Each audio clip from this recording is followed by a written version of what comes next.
down. The show is about to start. Reese on the radio. Turn it up. Turn it up low. Turn it up loud. It's like a dream come true. Turn on your radio. Reese is on the radio.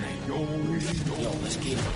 Due to the nature of this program, discretion does not exist. It's Reese on the radio. Right now on WTIC News Talk 1080. Yeah!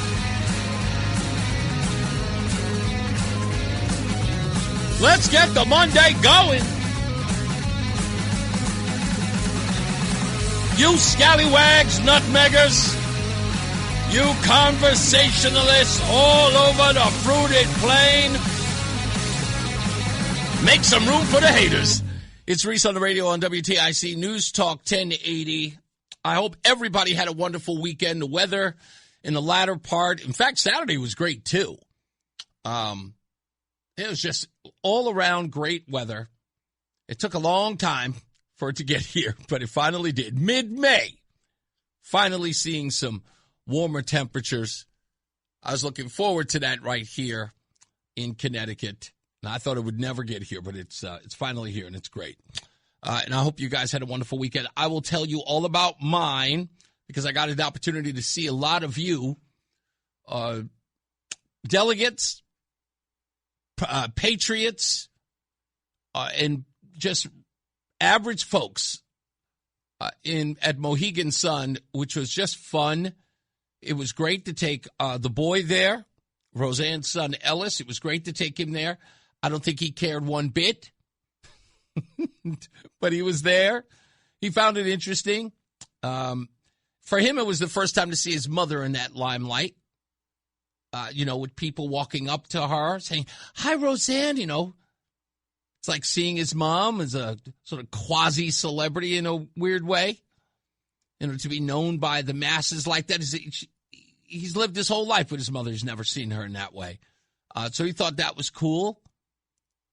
Roseanne had a blast meeting a lot of you out there. So many women walking up to her saying, "Hello, you're Roseanne, you're Roseanne." It was really, really cool to see that.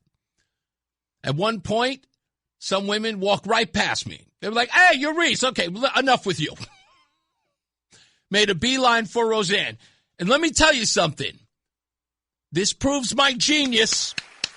It does. And let me tell you why. I knew you guys were going to love her. I knew you would. I knew you'd love hearing from her. The women can't tell me enough, Roland. Bring her back on. Bring her on more. She needs to be on more. She needs to be on more. We need the good folks at WTIC to possibly cut a check for her. But I'll bring her on no matter what. She loves doing it just for the love of it. She's having a great time.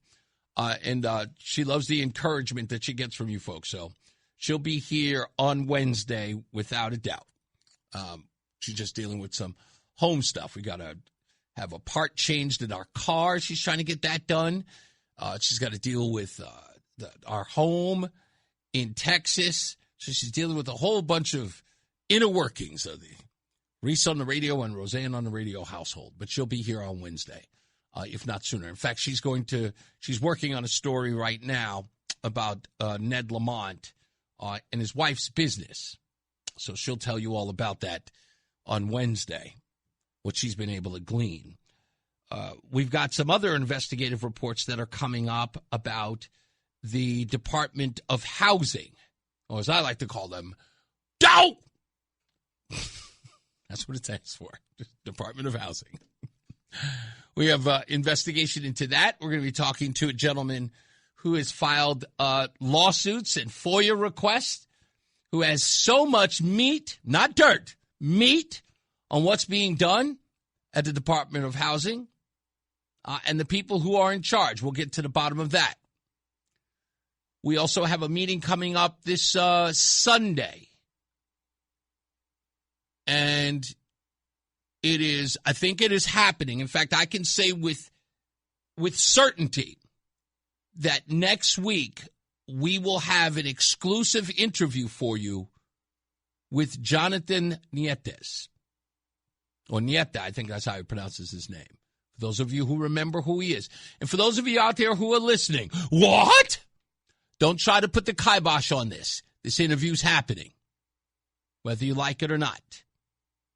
You folks know Jonathan because he is involved in what has been considered the most egregious case, one of the most egregious cases in Connecticut's history outside of Sandy Hook, and that is the death of Jacqueline Mimi Torres.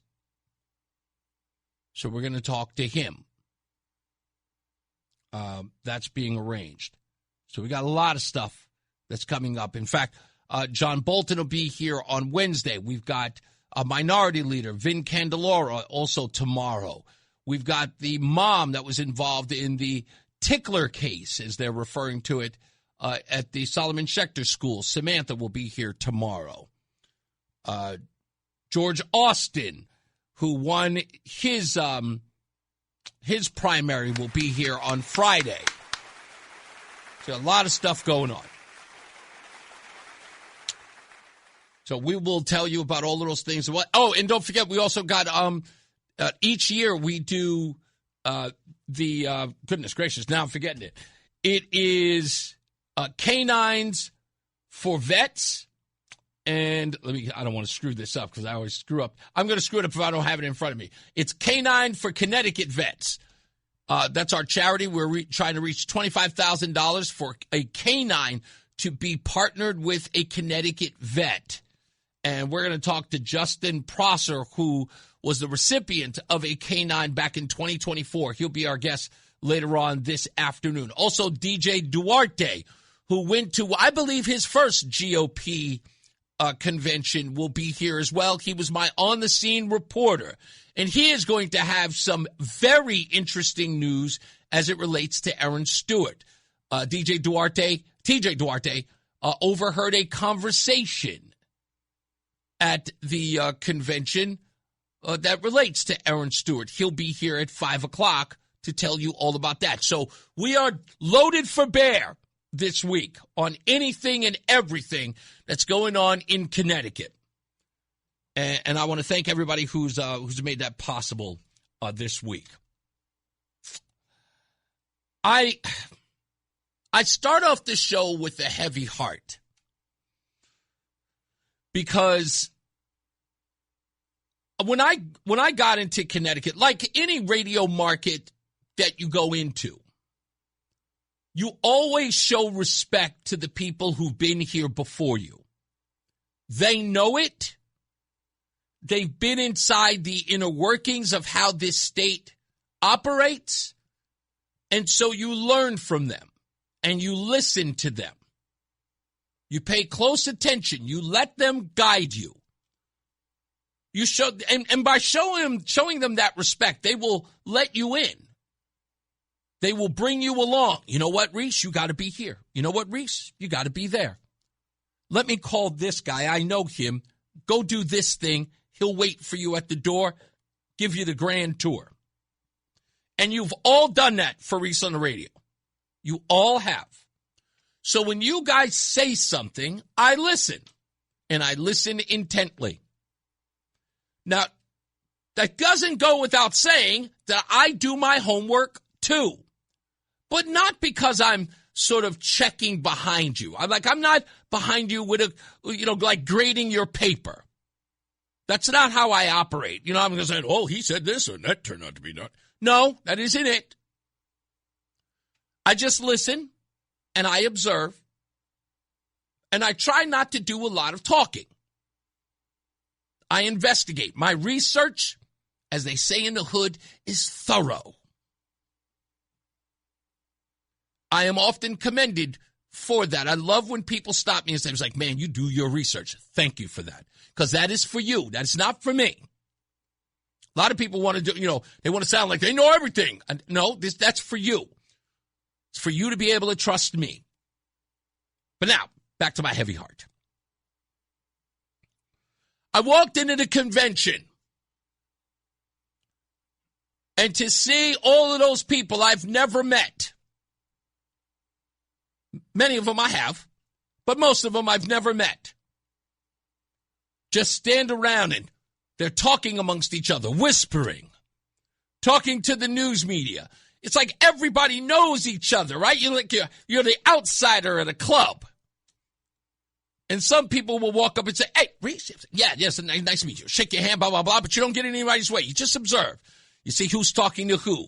You recognize somebody? Okay, he's talking to him. Why is he talking to him? Oh, that's Mr. Sampson over there talking to who? Oh, why is he talking to Proto? Okay, what's Proto talking about? What's Proto doing over there? I may come by. I'll see somebody that I know. And I'm like, hey, you know what? Come on, Roseanne, let's go say hello to such and such. And we do. And what I always notice is if they know who I am when I get there, and they will, they'll point at me from about a good 40, 50 yards. Hey, come over here. I was like, hey, good to meet you. Hey, I'm coming on the show. Yep, absolutely. I love every bit of that. And then they want to introduce me to somebody else. Do you know who this guy is? You know this guy? Oh, that's the reason. I love it. And then people start talking. And I'm not kidding you, folks. What I'm about to reveal to you is exactly what was said 30 minutes before the vote. The first thing I was told. Yeah, I don't know. I don't think the delegates who are going to vote for Aaron Stewart are going to even show up. They were there. The second thing I heard was, and if they do show up, I wonder if out of spite they just give all their votes to Betsy McCoy.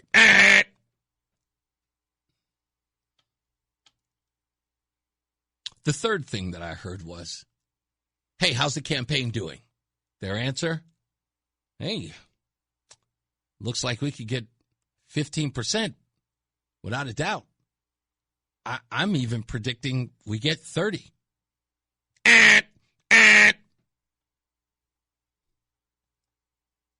These were people in the room. These are the people in the know. And I'm not talking about press folks. I'm talking about people like representatives, campaign managers. Yeah, that's what all of them were talking, saying those three things. One person there was a direct, and I mean direct, associate of the Aaron Stewart campaign, who had already told me the night of the debate that Aaron Stewart was a shoo-in, to which I chuckled. Okay. And when he walked in, I shook his hand and I said, don't you owe me an apology?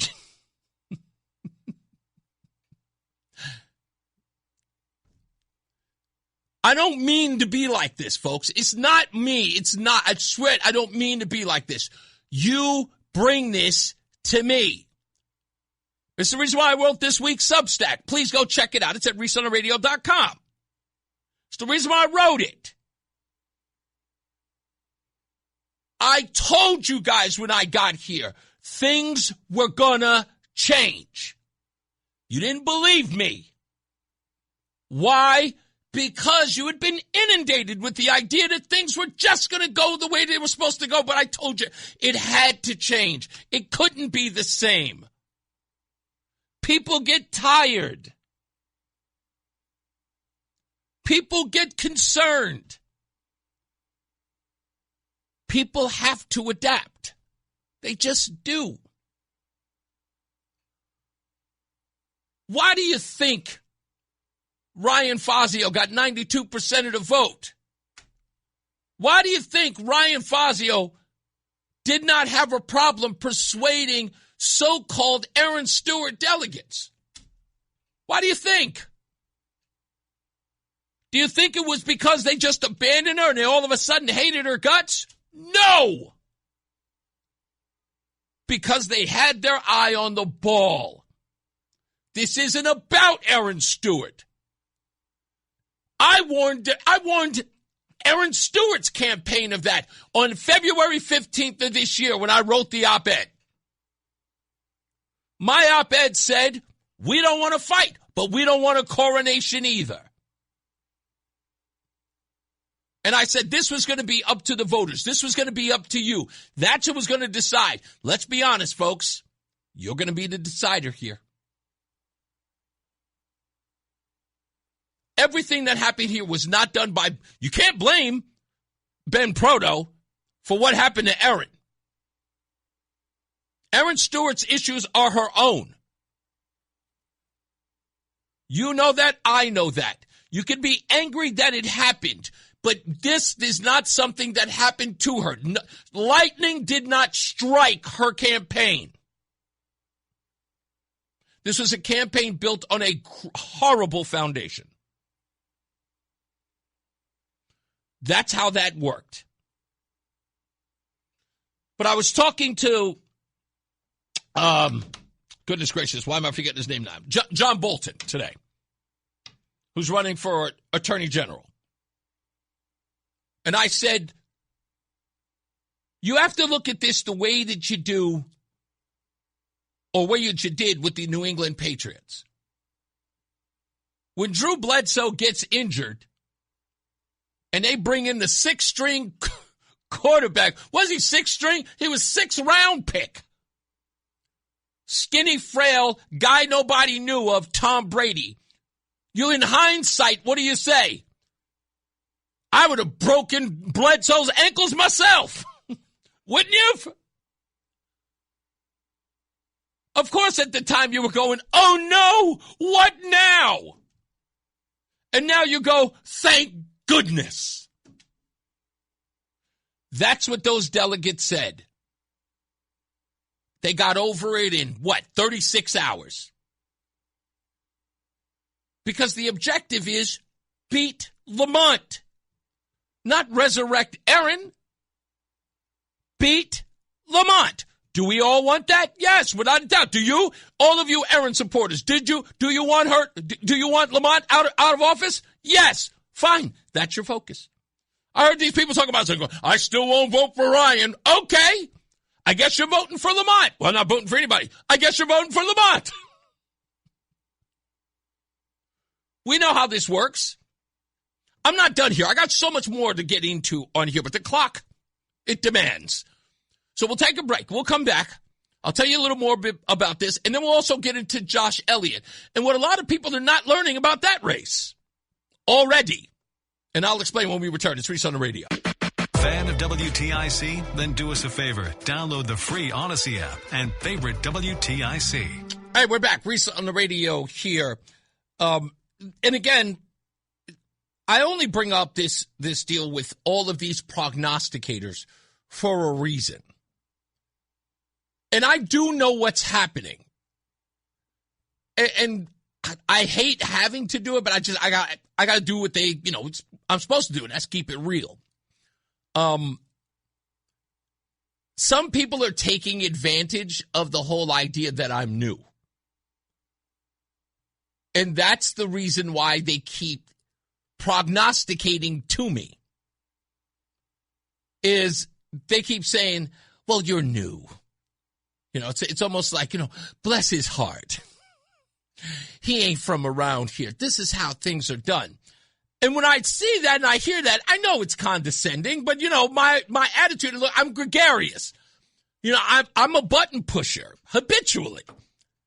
I have to. And I have to keep telling people, you're not Mars. Calm down. Connecticut is a special place. I know it's a special place. I told you it was. Okay? An outsider coming here, loving this place, sometimes more than you. I did not come in here with rose-colored glasses on. Show me the way, almighty guru. No. No. I listen to you. I show you the respect that you deserve. But a lot of you took that as, let's learn the boy. No, not. You're going to fall flat on your face every day. Mistakes, these things, they happen all the time. The way in which politics works, there are some things that are, obviously constant. They just do what they do. But when everybody turns around and it's just like, whoa, that was a surprise. Yeah, there's a reason. Who really wanted Erin to be a distraction? Who did? Which one of you did? Of course you didn't. Someone said in the chat room, said the Republican convention was smooth and unity prevailed. Aaron said, I want my delegates to vote for Ryan. And overwhelmingly, that's exactly what happened. Yes, it is. But I don't think Aaron would have stopped that from happening even if she contested it. Even if she held steadfast and said, it's Ryan's fault. Ryan would have still gotten those votes. Because I'm telling you, it isn't about Ryan. And it's not about Aaron. It is about beating Lamont. It is about years and years and years of having liberal, progressive, dare I say, socialist and communist policy rammed down your throat with absolutely nothing to combat it with. That's the fatigue. And this is one of those things where every one of those delegates in the room would expect, except for those who, well, I don't think the folks who voted for Betsy were any different. Even though it was 8%, I don't think they felt it anyway. They really loved Betsy, and they were really committed to her. But the bottom line is that I don't think there was one person in there who did not want the end goal of unseating Lamont. And I'll tell you what else they know, because they told me so, but then again, I kind of told them way before then. Lamont is already beaten. Lamont's already got problems. And he knows it. If you've seen him at the campaign trail, Lamont's tired. I see it when he walks. See it the way he moves around. He's got the old man stagger when he walks. He's just getting by. He's not going to be able to do this for the long haul. He's got 2 elections up against him now. He's got Josh Elliott, and he's got Ryan Fazio, if indeed he beats Josh Elliott. And you ask Josh Elliott, he can win this. But I know, you prognosticators who know, you'll probably tell me, Josh Elliott doesn't have a shot. That's what you told me when I got here. You told me Josh Elliott had no shot in hell. You said it was a ridiculous long shot. You were surprised if he got 8%, and there he sits with 25. Do you think I brought him on this show because I thought he had no shot at all? I already knew what was going on inside the Democrat Party, as did he. He was flippant and arrogant, and boy, do I love that. Boy, do I love that. It was if he knew. And he did. You guys may have forgotten my first telephone interview with Josh Elliott, when I asked him the very important question, are you going to make your move after Mamdani wins in New York? Are you going to latch on to that campaign strategy? And he didn't answer, which where I come from is a yes. I knew he was going to make a lot of strides in that. He was going to make that move as soon as he knew that a guy like Mamdani could win. I don't think he's anything like exactly like Mamdani. I don't think that he's, some, Jew-hating communist. I just think that he is a progressive in the true progressive sense. Did you see the signs that were out there? The signs didn't say anything about lowering your energy cost. The signs for Josh Elliott was talking about charging the energy guys more money, taxing them more. Tax the 1%. That resonates here in Connecticut. I don't know how much. Yes, the delegates is 25%. But, folks, I think it's bigger than that. I think when the election rolls around, it's going to be seriously contentious between the two of them. And I expect Josh Elliott to go after Lamont about his lack of progressive nature. And I know Lamont is going to try to meet the mark. Want me to prove it? I'd be happy to. Never take my word for it, ladies and gentlemen. always take the people's word. Here is Lamont. Let me see. There he is. Here is Lamont just this Sunday with Dennis House of WTNH. I've got more clips, but this really, really meets where I'm trying to go. Again, we know who Josh Elliott is, but we don't know who Lamont is. Well, at least he likes to tell you that he's a middle-of-the-road guy. What is your message to his supporters that they should instead support you? That I think, number one, we are much stronger taking on Donald Trump, much stronger taking on his candidate this fall if we're united going forward. Republicans are very hopeful that we're going to have a divided primary and divide people back and forth. Let's not let that happen. Let's stick together. His supporters say they support him because you are not progressive enough. You're not liberal enough. There's the question. His supporters say you're not progressive enough, liberal enough. Now, Lamont can answer this question the right way or the wrong way. He answered it the right way. The wrong way would have been, I think that they've gone too far. The right way is meet the progressives where they are. In your judgment, why do you believe they are wrong? I think talk is cheap. Look at what Susan and I have accomplished over the last 7 years. They tried to raise the minimum wage for years. We got it done. They tried to get paid family and medical leave. We got it done. They tried to get universal early childhood education for people. We got it done. Talk is cheap. Look what we've been able to accomplish, and we're just getting started. That's right, baby. We're just getting started. Lamont's double-downing on progressivism. Forget about the days of being the guy in the middle, right? The guy who the Democrat Party would say that he sounds like a Republican. Remember that? Remember in the Bloomberg interview he did, right? I was starting to feel a little lonely out here, like I'm on an island. And now he's saying, oh, what would the progressives will say I'm not liberal enough? No, you kidding me? Look at all this liberal stuff I'm doing. I'm chock full of liberalism. Huh? I'm chock full of progressivism. Come on. Come with me, Dennis House. Let me show you how far to the left I can get. And we're just getting started. There is no end in sight. We're going to give away everything. The farm, your tax dollars is going to everybody. You've got a liberal group that needs money. We'll get them all the millions we need. And we'll take it from all the people up here because we don't give a damn about them. Josh Elliott doesn't know what he's talking about. Didn't he see my last couple of press conferences? I'm practically Santa Claus. Huh? What do you need? Huh? $2 million for your NGO? $3 million for your NGO? Which one of those black kids needs some money? By the way, we'll get into that thing too. Yeah, come on. This guy's all in. This guy is a progressive leader. He's got nothing left.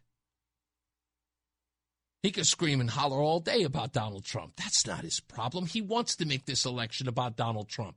He can't make it about his opponent. He's got nothing to show for it. And he's got to beat Josh Elliott. And how do you think he's going to beat him in a primary if he doesn't go all-out socialist? Josh Elliott does not care about being a middle-of-the-road Democrat. He is who he is, and I applaud him, man. I applaud Josh Elliott for that. That's why I love him. When he comes on here, ideologically, I think that guy's a lunatic. But he's a good guy. He is a good guy. He wants to attack the hell out of the rich, which I completely oppose and utterly oppose. But he's a good guy. Of course he wants to help all the people out. But he's going to go up against Lamont, and I'm telling you, he's coming full bore. This guy's coming in with an arsenal to just take him down. And Lamont, in order to meet the day, what is he going to do? He can't straddle that fence, ladies and gentlemen. He can't do it. And it's not about his age. It's that on an ideological level, he cannot go both ways. Sorry. No, and I don't mean both ways like that. Stop thinking like that. Take your head out of the gutter, dirty people. We got to take a break. Got more clips on this when we return. Stand by. It's Reese on the radio. It's Reese on the radio on NewsTalk 1080 WTIC. All right. In a couple of minutes, you are going to hear a report as it relates to the police officer known as Joe Magnano and the shooting of Stevie Jones.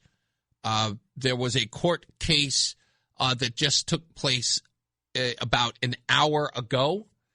Officer Joe Magnano has been charged officially with manslaughter in the first degree in the death of Stephen Jones. And that report has just come out. John Silva will have the details on that as we approach the WTIC newsroom shortly. Immediately after that, the Lieutenant James Rutkauski, the president of the Hartford Police Union, will be on the phone with us to talk about these charges. So stand by for all of that breaking news as it happens today, and we'll get into in depth. I think we are also working on speaking to Joe Magnano's defense attorney, who goes by the name of Tomisewicz. I think his name is Pat Tomisewicz, who may be calling it as well. They're working on getting him on the phone as well if we don't do actually joint phone calls. So stand by for that. Again, breaking news. Officer Joe Magnano, the 23-year-old former officer of the Hartford Police Department, has been officially charged in the death of Stevie Jones. He is being charged with manslaughter in the first degree. And we'll have all of those details coming up. And please stay tuned for John Silva's report, which is coming up at 3 o'clock, to give you that breaking news as well. And by the way, if you wish to opine about that, you could do that later on today, or you can meet us in the chat room. Go to ReeseOnTheRadio.com on your thoughts on that. It's going to be an explosive day of reporting on that, and reaction will be swift, I can only imagine, here in the city. So I was talking about Josh Elliott, and Reggae Don says this morning, Josh, who was on Brian Shackman's show, which, by the way, Josh, I'm going to make you pay for that, by the way. You told me, I'm busy. You go on Shackman's show? Come on. Nothing against Shackman, but come on. I asked first. He said that his greatest obstacle now is fundraising. He needs a lot more money. Oh, he's going to get it. He's going to get it.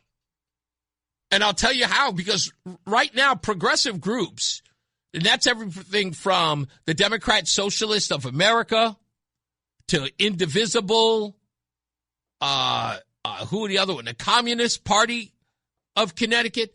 Those people are going to be throwing some money around. Don't forget the Soros folks, the Open Society folks. If they think that they can unseat Lamont because they can get a progressive candidate in there, they'll give him all the money. He's got to start reaching out to those folks if they haven't reached out to him already.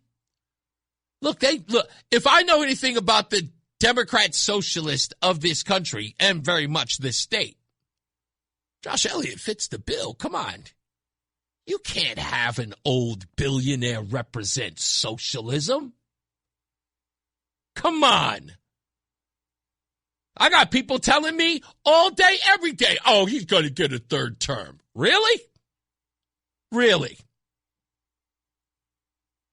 I've got two words for you. John Larson. The party needs to get younger, and they know it. They know it. But you know what? Don't listen to me. Why would you bother? I don't know. I haven't been here long enough to know, right? I shouldn't be speaking out of turn. You folks know. You tell me. You tell me. A guy like me, what do I know? I mean, nothing I said came true. Nothing I predicted has come to fruition. I'm just some guy talking smack on the radio, right? I didn't even tell you the worst. This is messed up. I didn't even tell you the worst about this race.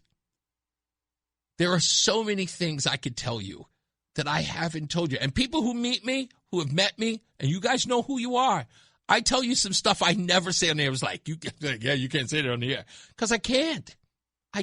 You would lose your minds.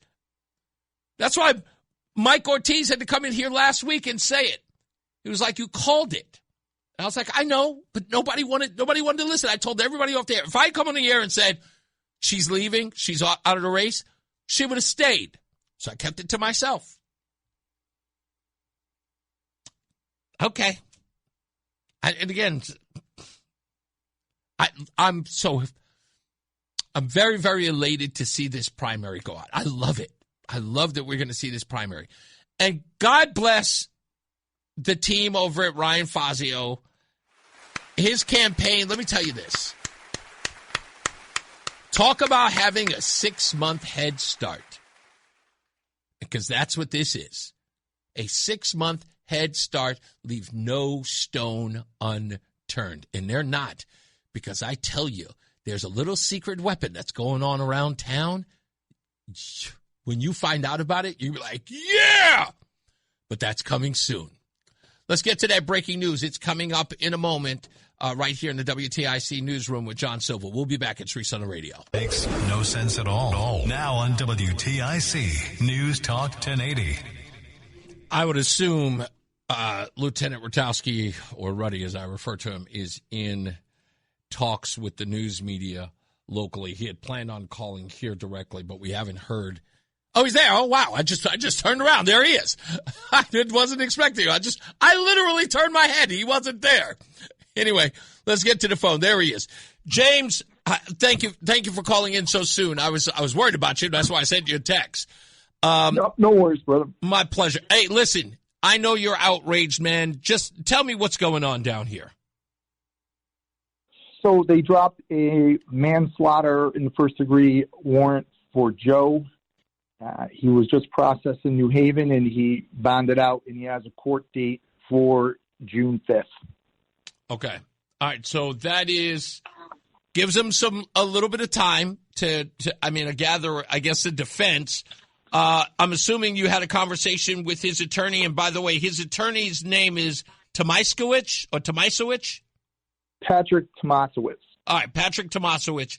And you got an opportunity to talk to him. I'm assuming that the defense here is going to be that he was within his rightful duty to fire on Mr. Jones. Yes. He was acting within the scope of his duties. What is right now the overall response, if you've had any, from his former fellow police officers or the police force overall? Shock. Reese, a lot of people can't believe it. We had discussions with our executive board. We knew this was a possibility. That's why Attorney Tomasowicz was retained. And was that, and how, by the way, you guys knew about this, when was the sort of the last, or at least the moment that this was sort of decided upon? Was this over the weekend? Was this last Friday? Was this just sort of creeping up? Because it was kind of radio silent. There were no reports on this. No, there wasn't. I found out last night. Wow. And it was confirmed this morning. Do you think they have a strong case here, or do you think this is sort of placating to the civil rights groups that have put pressure on this administration and law enforcement, and the criminal justice system with the likes of Ben Crump, Scott X, and Al Sharpton? Reese, my personal opinion is they do not have a strong case. Okay. I look at this, and the inspector general, on average, takes 12 and a half months to complete an investigation. This investigation was completed in 2.5 months, and it skipped over other shootings that were being investigated. So it's kind of hard to sit here and look at, no, this was outside the realm of all political pressure. I'm looking at the charges for first-degree manslaughter. Mm-hmm. And in charging a case like this, they are saying that Joe's intent was to kill. Well, there's three main categories of that, and I have not read the warrant, Reese, so I do not know. Okay. I would say that we're probably not in the first category, and the second one is not applicable to that situation. Okay. I believe that they might be going into the category of the third, which is extreme indifference to human life. That's almost... No, that doesn't... No. Okay, all right. Hear me out here, because I'm going to sound crazy. So you don't have to co-sign this. Hear me out. There's a reason. I don't want you to co-sign this. This literally reeks of George Zimmerman. Now, let me tell you why. Because I knew, every breath in me knew that charge of George Zimmerman for the shooting of Trayvon Martin had everything to do with window dressing for the civil rights organizations and the news media who wanted a charge of manslaughter towards George Zimmerman just to placate them. Everything about what Joe did that day, the so-called indifference to Stephen Jones, is predicated by him having a long knife and approaching officers. There's no way, no reasonable way, a jury of his peers would find him guilty in watching that video. Especially if the charging document and the charging instructions to the jury were to say that he had depraved indifference to the assailed. It doesn't make sense. You cannot come to a reasonable conclusion on that. Reese, I'm not going to argue with you, okay. But again, we are in the arena that we're currently deployed, and now what we're going to let the court let this work itself out. Who's the prosecutor? Sir, I do not know that. Okay. I would assume an ADA is going to get this case. I think what we're going to know is that if it's a gumshoe ADA and it's not a seasoned criminal criminal prosecutor, I think that'll tell me everything that I need to know in this case. So I guess I'll pay close attention to that. Is there a likelihood that we can get what is his name? Tomasowicz? Attorney Tomasowicz? Yeah. Is there any likelihood that we'll get him on the phone?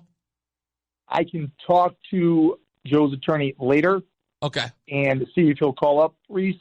I don't know. I don't know what his schedule is today. Okay. But I believe that he would probably be more than willing to talk to you. I just, again, don't know his schedule. Okay. What about a press conference as a result of these charges?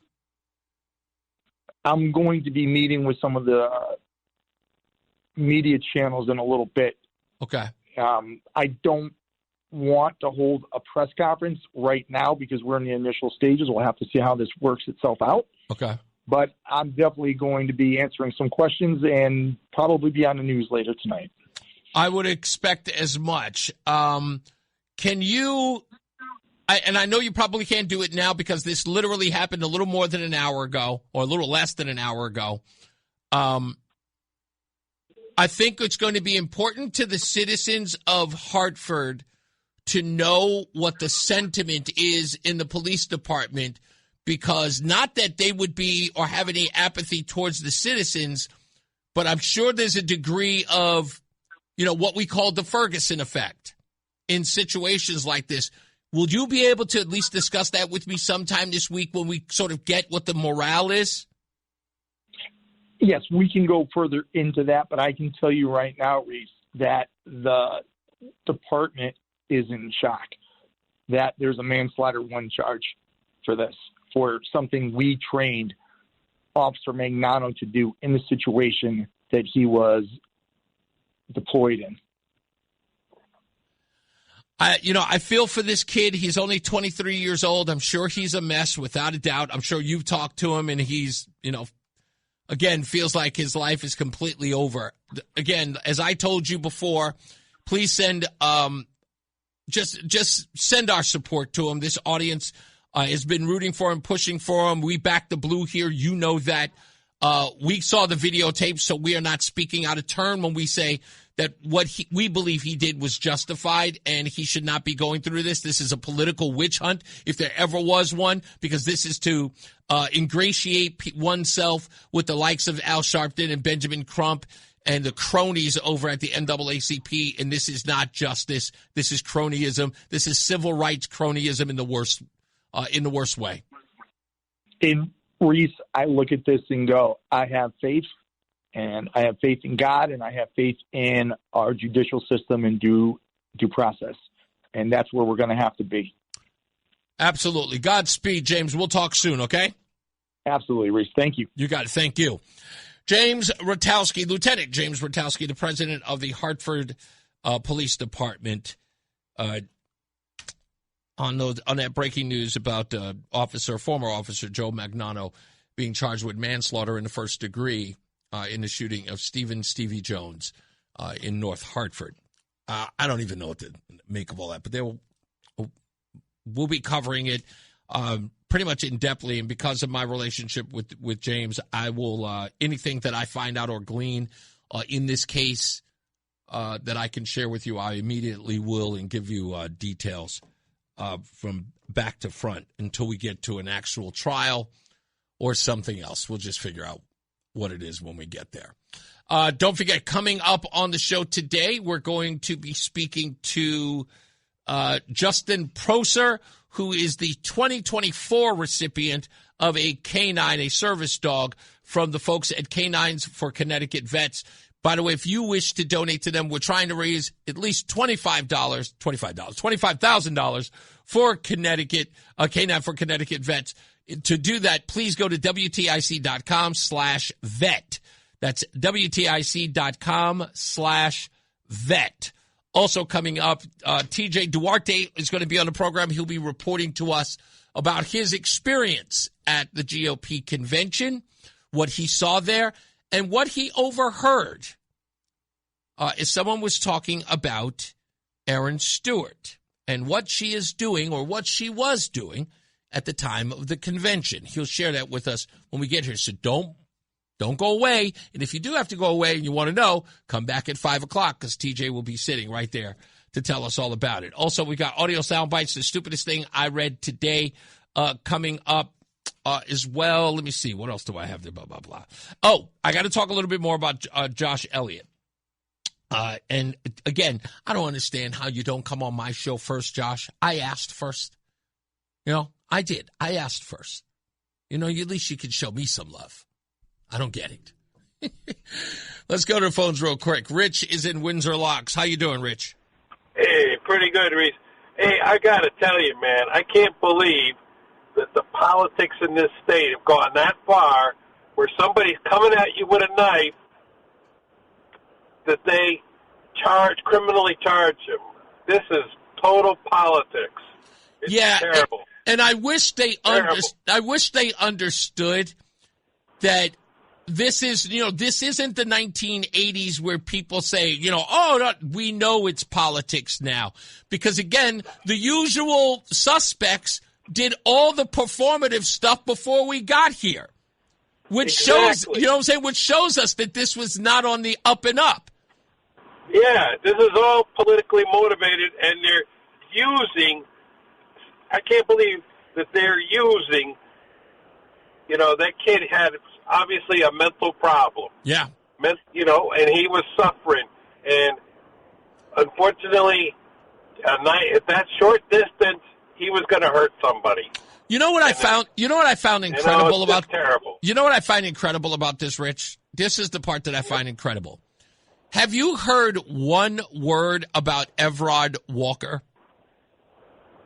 No.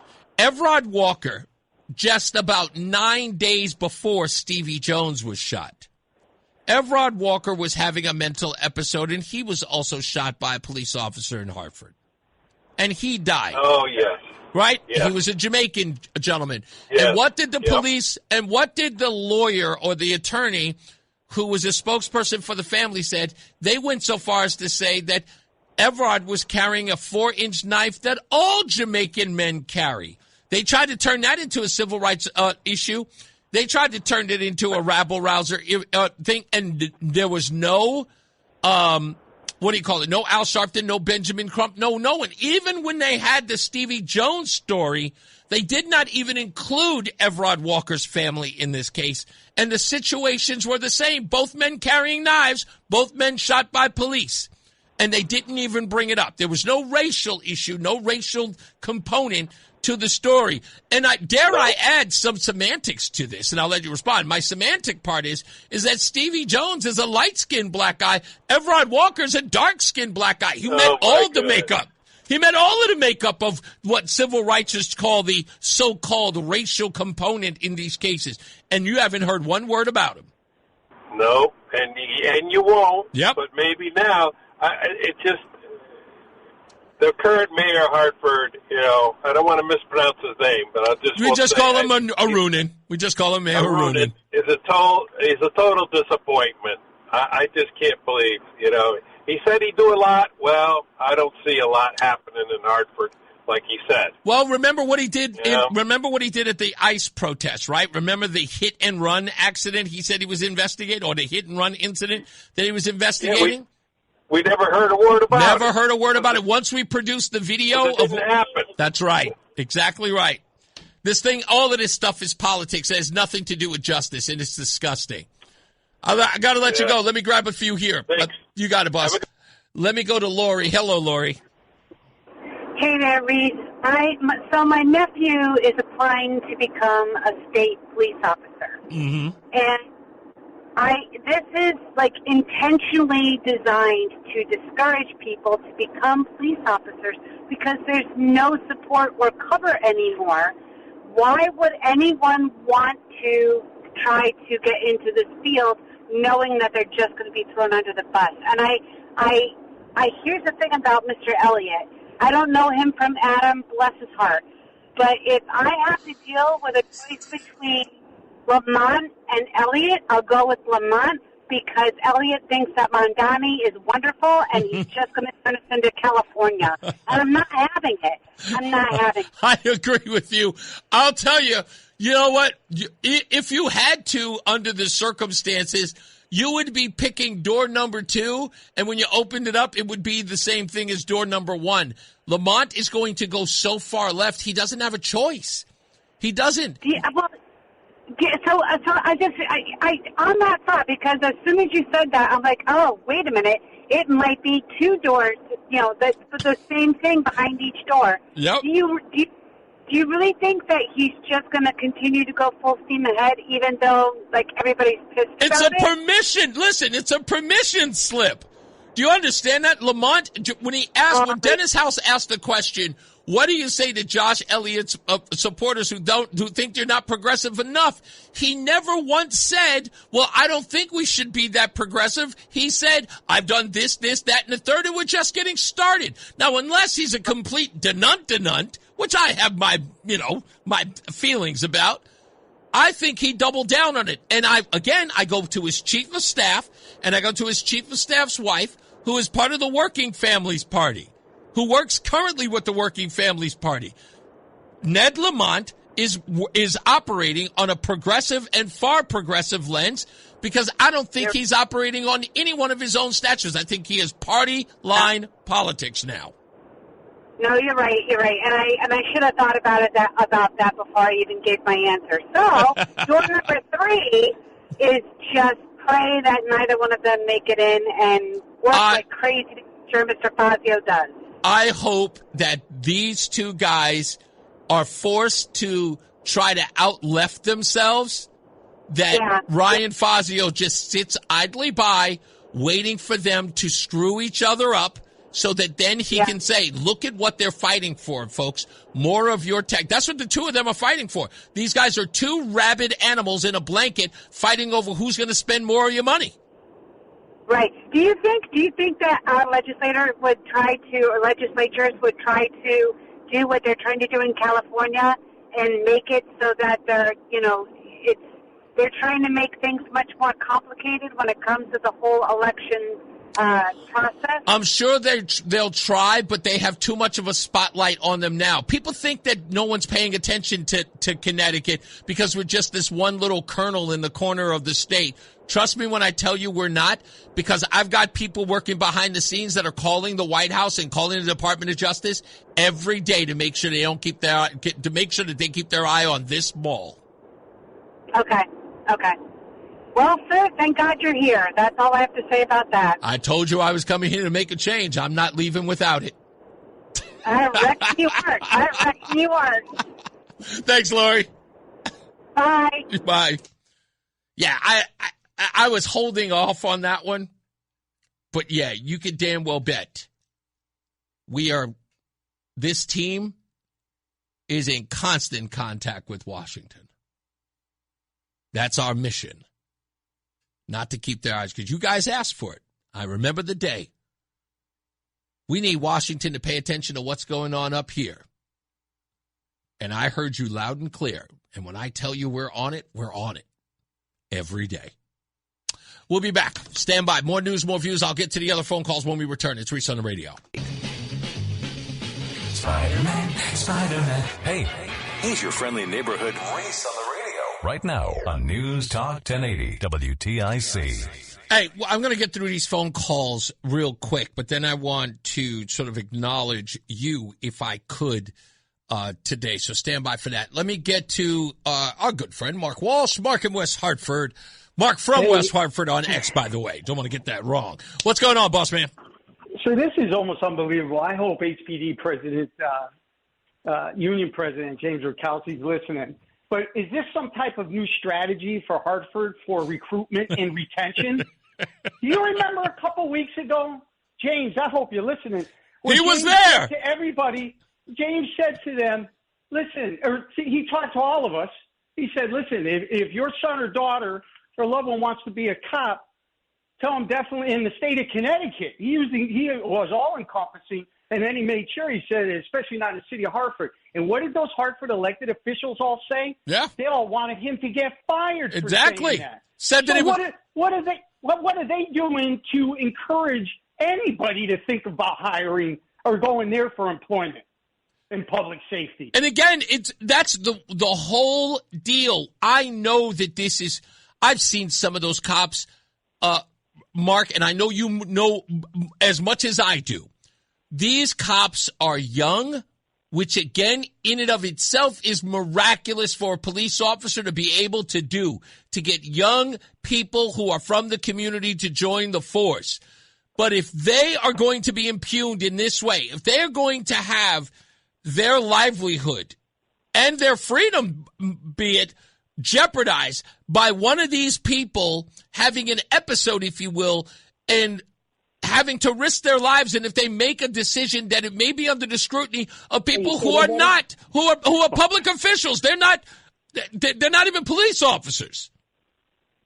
What people got to remember too is I'm going to put on my firefighter hat, because we're kind of trained similar if you think about it. Right. We have to react to an action, and we're trained so we don't have much. What we have to, we're not on autopilot, but a little bit per se. Mm-hmm. But can you imagine now you take a cop with that split second of like, okay, what do I do? Well, it's no longer about him. It could be you or I or a child that's in harm's way, and they're going to second guess their action to possibly save that child's life, or your or mine. Now what you did, so I know we're thinking about like somebody who'd want to be a cop. Well, let's talk about the cops like you just said that are there now. Yep. How do you address that now? And the last thing I want to leave you with, because this reads just like it is so different, because poor Joe Magnano, we're not talking about a baseball stadium and friggin' baseball. Right. But this reminds me so much of Luke Bronin, the day he kicked off Center Plant Construction. Those of us in the know in Hartford, from Kevin Brookman, the blogger who followed it, to me, we all knew we were going like, it took a while. It took a couple of years, but we knew there was a lawsuit. And you know what? The whole state, this doesn't just affect Hartford's taxpayers. This affects all of Connecticut, because you know and I know we bailed them out with $500 million a few years back, and we fund, I believe, half of their operating costs. Yeah. So you know what? If you're a Connecticut resident, you should be, or taxpayer rather, you should be calling that mayor's office. Indeed. And telling him, like, what are you doing? That's our money. It's not his money. So when they eventually go to court, and they are going to lose, and poor Joe Magnano is going to have to wait because he's got nothing. Remember, they fired him before his probation was up. That's right. So he has no income. He has no health insurance. I'm praying that he has good friends and family that are willing to put up their houses or take out loans to help him out for a couple of years, but it's going to take a long time. Well, he got bonded out, and I'm sure he's got a lot of support. And not only that, the union, even though he is no longer a police officer, is fighting tooth and nail for him and for his job. And they are going to, I think they're going to pull out all the stops. And, look, you and I both know James is a stand-up guy. And if you could ever have a guy in your corner, that's the guy. I'll be honest with you. I've never seen a union president. I was a firefighter. I went through 5 different ones. And I knew the police union presidents during my career. I even know the ones operating, on the fire. I've never seen a union president operate this way. Yeah. And speak from his heart. Yep. He's not reading from a script. He's not guarded with his words. He's like the real deal. You don't see this often. I'm telling you, the men and women in the Hartford Police Department are blessed to have them. Yeah. Because you don't see this. You really don't. Indeed. That's, I'll always commend you for bringing them to this show, my friend. Any friend of mine is a friend of yours. Just like the mafia, my friend. He's a friend of ours. I'll talk to you later. You got it, boss. Thank you. Let's go to Ryan in Coventry. Hello, Ryan. Hey, Reese, I got 2 things real quick. Yes, sir. I think everyone needs to remember cops, when they're using use of force, they don't have a duty to retreat from a knife at all. That's right. And everything kind of comes down to Graham versus Connor. Everyone should get up to date on that. Mm-hmm. And it's just, they're going to be judged by what's objective and reasonable for that officer and what they would do in those situations. I read through the report from Elliot. He said things like he should have pepper sprayed him and everything like that. That was one of the weakest reports that I've ever seen Elliot write, and he's actually a pretty smart guy. But that report is it's pretty ridiculous. I think he'll. I got high hopes for court for this officer. I do too. The number 2, I don't know if you've seen this, the cockfighting arrest out of Tallinn. Oh yeah, of course. Do you know anyone that could get there's over 100 arrests. I was looking through them on WFSB.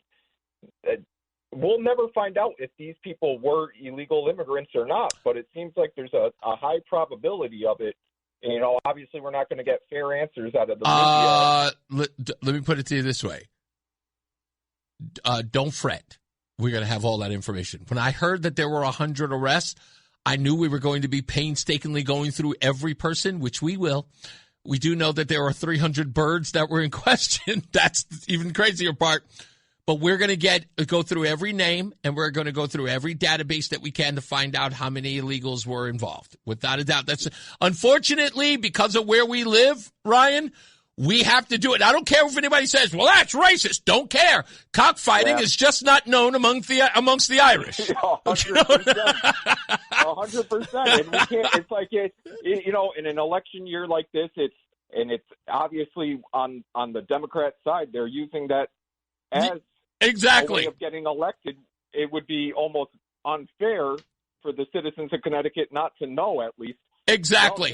This is what they're backing, and this is the result. Exactly. This is what happens on their watch in their backyard while they thwart ICE and talk about how no one can how no one can pull these people out because they're our friends and neighbors. Well, your friends and neighbors are some real pieces of work. 100%. And, the way WFSB put it out, it just gave me even higher of a suspicion, just the way they're like, they put out the names, but they're really kind of shying away from it. Oh, yeah.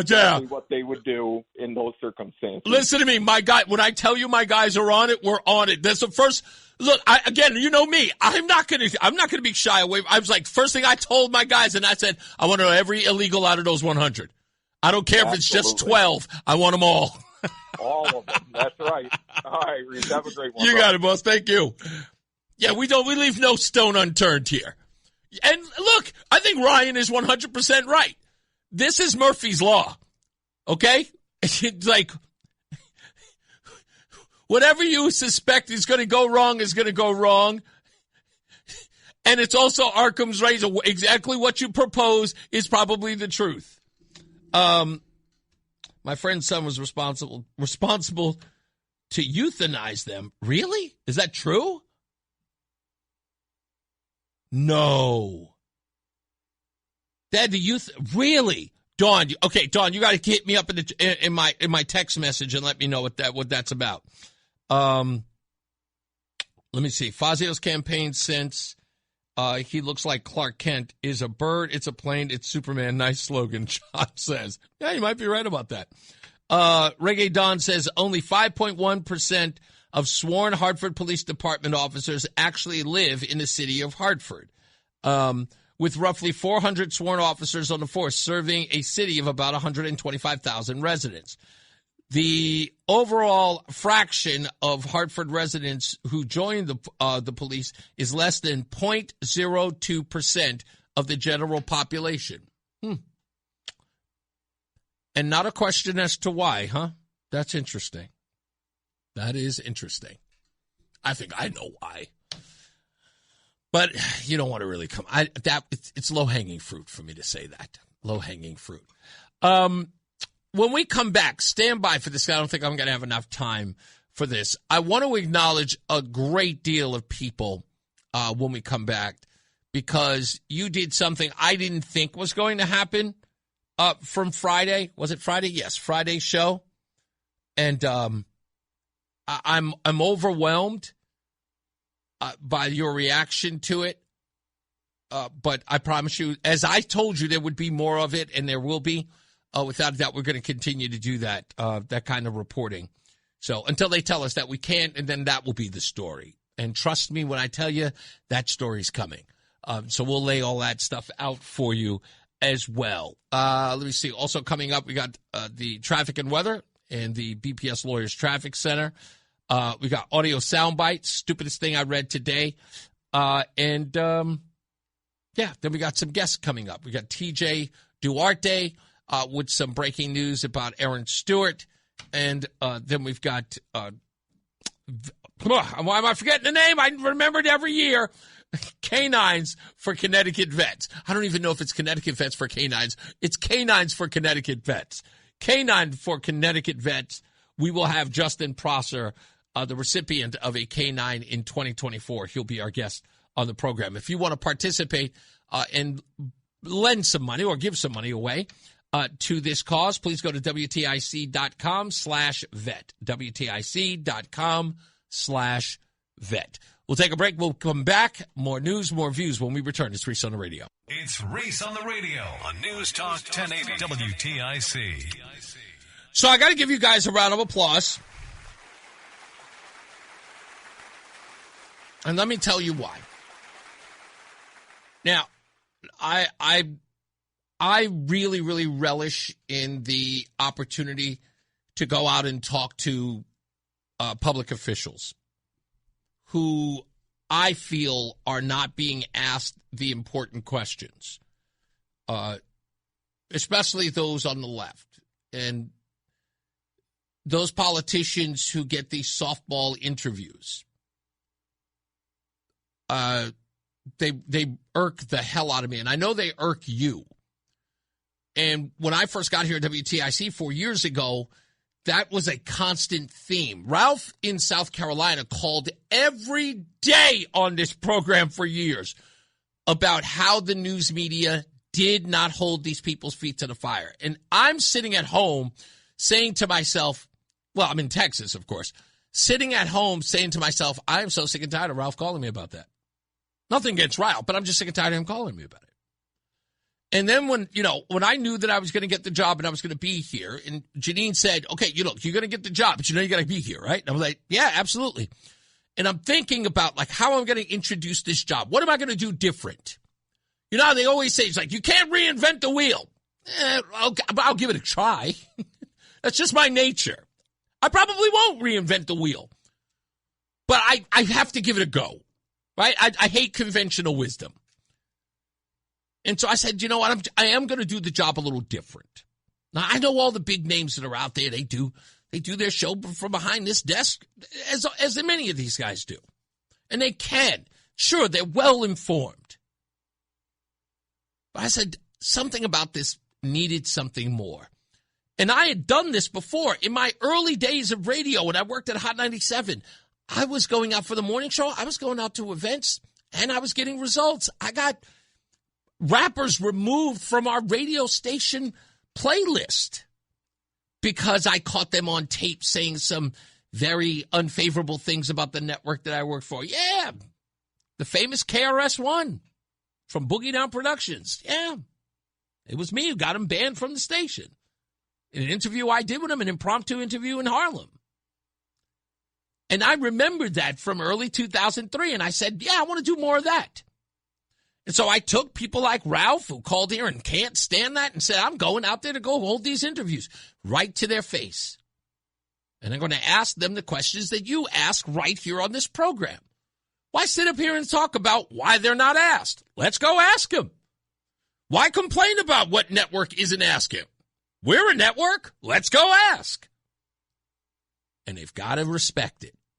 They got to, until they don't anymore. Until they say you can't come to their press conference anymore.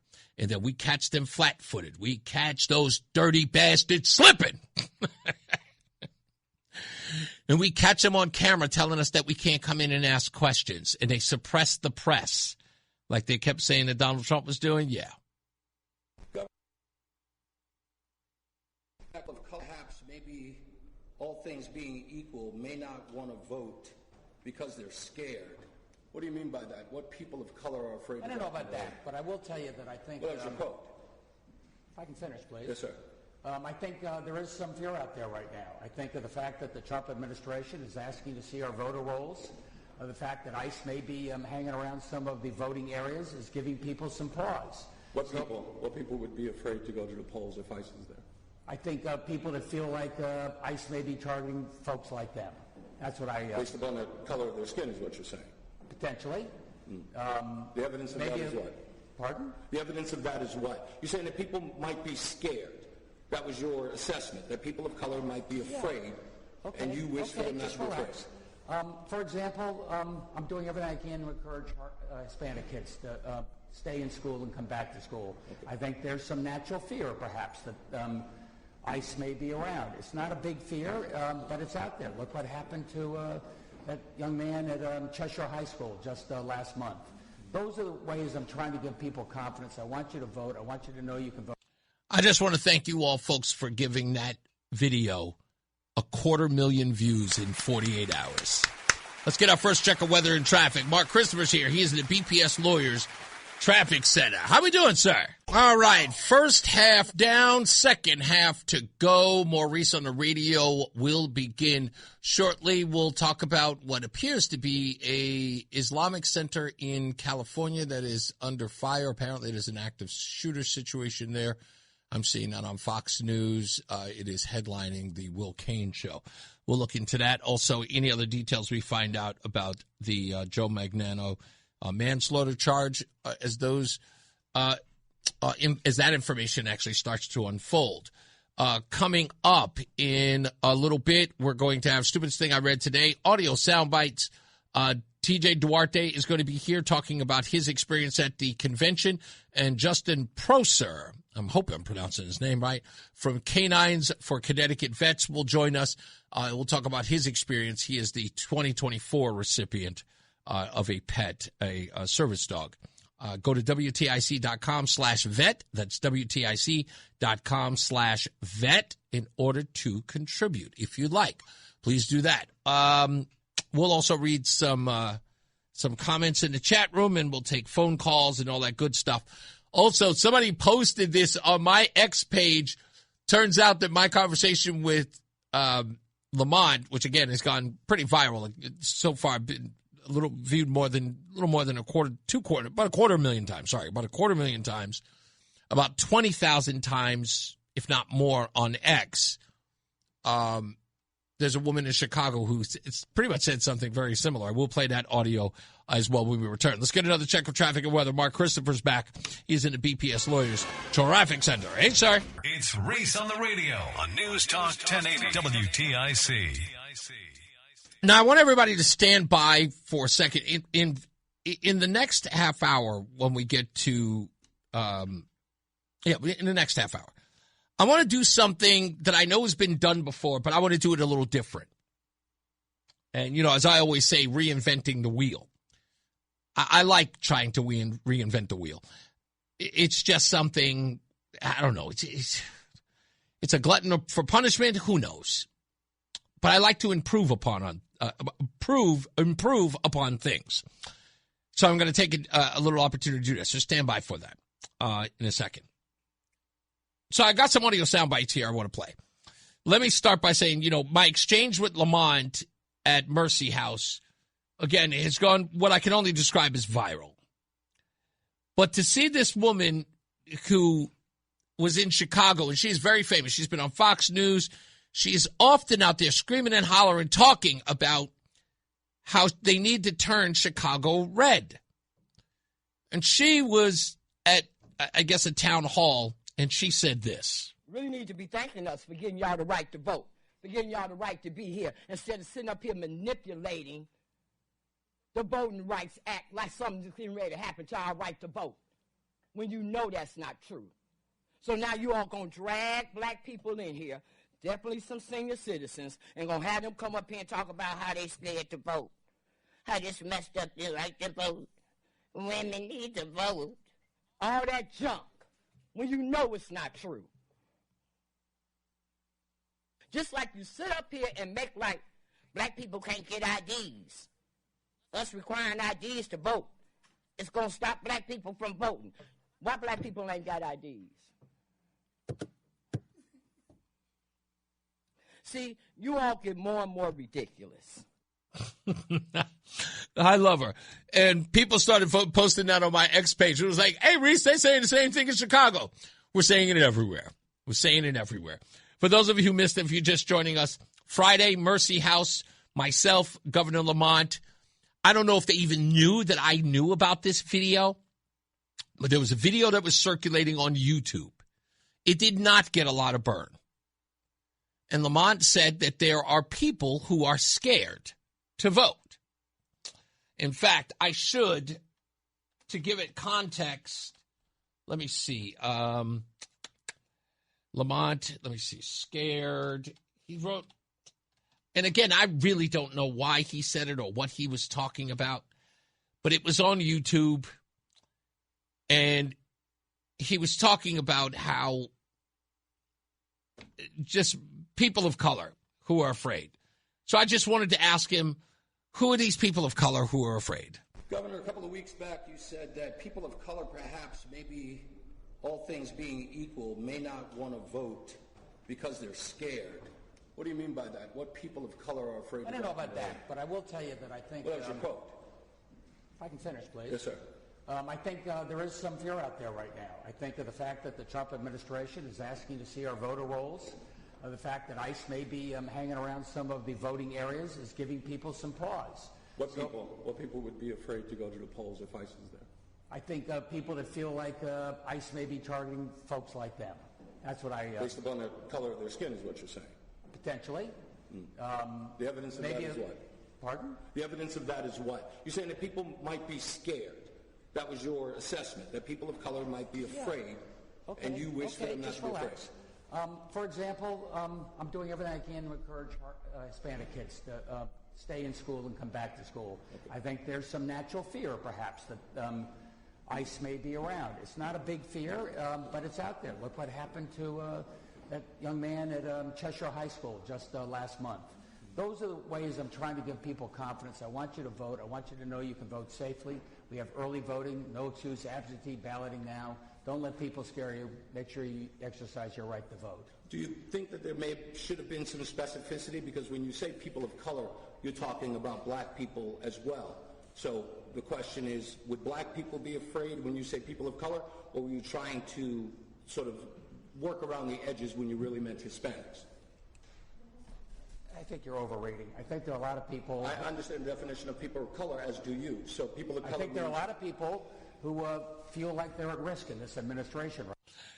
Now, you notice that he's getting off the voting thing, right? He said people of color. That's what he said. People of color would be afraid to vote. And the reason why he lumped in people of color is because he did not want to be specific to Hispanics or Latin folks. So he lumped everybody in. So immediately when I start saying, well, people of color also mean black folks. So would black folks be afraid? And he goes, of course he's stumbling because he knows that there are not black people who are afraid. He's got a problem qualifying that. So what does he start jumping in with? DEI. Right now, I mentioned Hispanic people. There's a lot of noise about DEI and mocking people of color. To which he points to me, people of color. Now, I should have pressed him on it by just going, DEI's got to do with voting? How? I could have made this messy, but I didn't. I just wanted him to know that I was being respectful, and I wanted him to dig his own grave, which he did.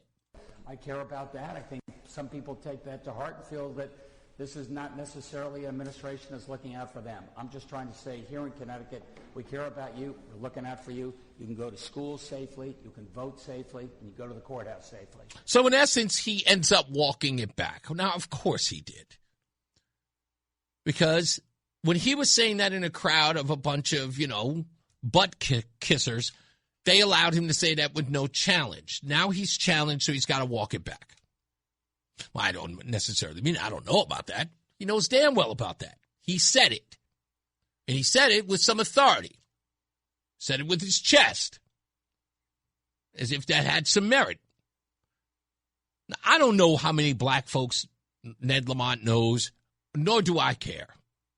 I don't know which one of those silly Negroes in legislature told him that black folks were scared or that Latinos. I don't know which one of you people were that were in there. I'll be ashamed of you if you did. But obviously he said, he said they might be afraid. That's his opinion. I just love the fact that he made the fool of himself by me asking the questions. And I applaud you folks for sharing it with so many folks. It's been shared over 1,000 times. I want to say it's like 3,000 folks have shared it. The young Republicans, I want to thank them. Connecticut young Republicans, thank you for giving us some burn. Mike Ortiz giving it some burn. Eddie Torres giving it some burn. You guys, again, this wasn't about me. This was about Lamont, but I think, and I appreciate it. And there were like so many people who follow me on X, so many people who, friend requested me on YouTube. People were like, who's this guy? I was getting stopped everywhere. I went to McDonald's, which Roseanne is now regretting. She went to McDonald's. I went to McDonald's to go get her some food. And I'm sitting there, and this guy, Rudy, is standing there, and he walks past the little kiosk when I'm ordering the food. And Rudy says, Reese on the radio? And I'm like, yeah. And it's weird to me because, again, I know that I'm on, YouTube and everything. But just for someone random, and I wasn't wearing a hat. So he's like, Reese on the radio? I'm like, yeah. Just like, hey, nice to meet you. And I'm like, wow. Like, he goes, it's weird meeting people in person. Rudy was a great guy. And then another gentleman who was standing next to him, old Italian guy, thick accent. He was like, you the Reese on the radio. It's like, good work. I'm like, hey, all right. So I love that. Of course, people stopped me at the GOP convention about the video. And I thank you for that. Thank you for liking it. Thank you for sharing it as I requested you do. That this is all a part of the campaign of unseating this guy. All of this plays a role. And the response, let me tell you this is the most important part about it. Because when you put a video out there of this exchange, it puts a lot of things on blast. And it's Lamont's demeanor that is displayed for everyone to see. And when he says to me, calm down, every one of you saw what I look like and how I behaved. And you all saw that I was not out of sorts. I was not screaming in his face. I wasn't disrespectful. As one poster put it, the brother was cool as a cucumber. How dare he say to him, calm down? It did not look good. And that was intended. Because he could not defend his stance because what he said was wrong. And what he said was bigoted, Not that it was racist. It was bigoted. I don't have any reason to call Lamont a racist. He is, however, bigoted in his words. And I don't know if there are people who are buzzing in his ear telling him to say silly things when it comes to race, but I would advise him to stay away from the subject. He's not good at it. A la 40 acres and a mule when talking about giving people PPP money for their businesses. Equating that to like 40 acres and a mule. Either you're an idiot or you're a bigot. And I don't think he's an idiot. So I put him on blast for that. I told you I was going to put him on blast for it, and I didn't have to do it by yelling and screaming at him. The fact that he was uncomfortable with those questions was evidence enough that he is never challenged. Now, I'm going to tell a little tale out of school. And this is important. I'm going to show the video again. So for those of you who are listening online, if you want to go to ReeseOnTheRadio.com and go back to that, it's roughly about the 4:20 mark when I play this. Governor, a couple of weeks back you said that... And I'm pausing it here. You see the gentleman in this video, he's in the green shirt. This gentleman in the green shirt was the guy who asked the question before me. I don't know what publication he's with. Well, at least I think I remember what publication he's with because I read his article. And I don't want to say the wrong publication it is, but I stood next to him. In fact, to his left and behind him, which is why he is on my right when I get to question him. He moves out of the way so that I can be getting the screenshot to talk to Lamont. And I don't know who that man is. I'm not certain who he is. I'm not familiar with him. He's not my friend. He's not my buddy. He's not my pal. When he sat there and he was having that discussion with Lamont, asking questions beforehand, he was nervous. Now, I know he is a seasoned veteran, but he was standing in front of the mayor and he was nervous. How do I know? Now, unless he has some sort of affliction, maybe Parkinson's or something like that, which I doubt, I sincerely doubt, he was shaking. And I really do believe that that is the attitude of the news media here when they get around Lamont. I've heard it said by a lot of you here that Lamont is very powerful and that I should watch my back, that I should be in fear of challenging him. Now, I can go back to the earlier part of the show and just say, now, why would I take advice from you guys? But on the other hand, I'd like to say this. I await the hate. If Governor Lamont is a dangerous person because he has asked a question that he can't handle, I can't wait until he comes back at me. That's exactly what I want. Now, unlike the rest of you folks, I know you don't understand this because you've never seen it before. No one will say it out loud. I will say it for you. The objective is to get these people out of pocket. The objective is to make these people flinch, is to react, and to retaliate. Anybody see that movie, The Dead Zone? Do you ever see that? Everybody remember how that movie ends? When Martin Sheen? That's the photo I want. That's what I want. For those of you who haven't seen it, go look it up. The objective is to catch these people slipping and do it in a respectful way, not losing my composure, and watch them squirm and lose theirs. I want them yelling at me, arguing with me, fighting with me because they can't take it anymore, because they have not ever received this kind of scrutiny, and they know they deserve it. It's been too long. It's been too long. And I'm asking them legitimate questions on the legitimate things that they do. I'm asking them legitimate questions about the things that they have not answered for. And I want those answers, and I'm going to get them. And I have nothing against the folks, the good folks here in the news media in Connecticut who don't ask them. I am not moaning about you anymore. I will never moan about you anymore. You do your thing. You do the fluffy pieces all the time. The governor had ice cream. Go do it. Do every bit of that. But you're going to get more of that video. I told somebody just yesterday, I want the Reese on the Radio show and WTIC to be the only place you get your news. Because you actually get it here. That's my job. We'll take a break. Let's get some more weather and traffic. And, of course, from our good friend, Mr. Mark Christopher, the BPS Lawyers Traffic Center. How you doing, sir? Stay locked in. Reese on the Radio is on WTIC. News Talk 1080. All right, we're back. Let's do the thing. Why is it never working? Why is this never working? This never works.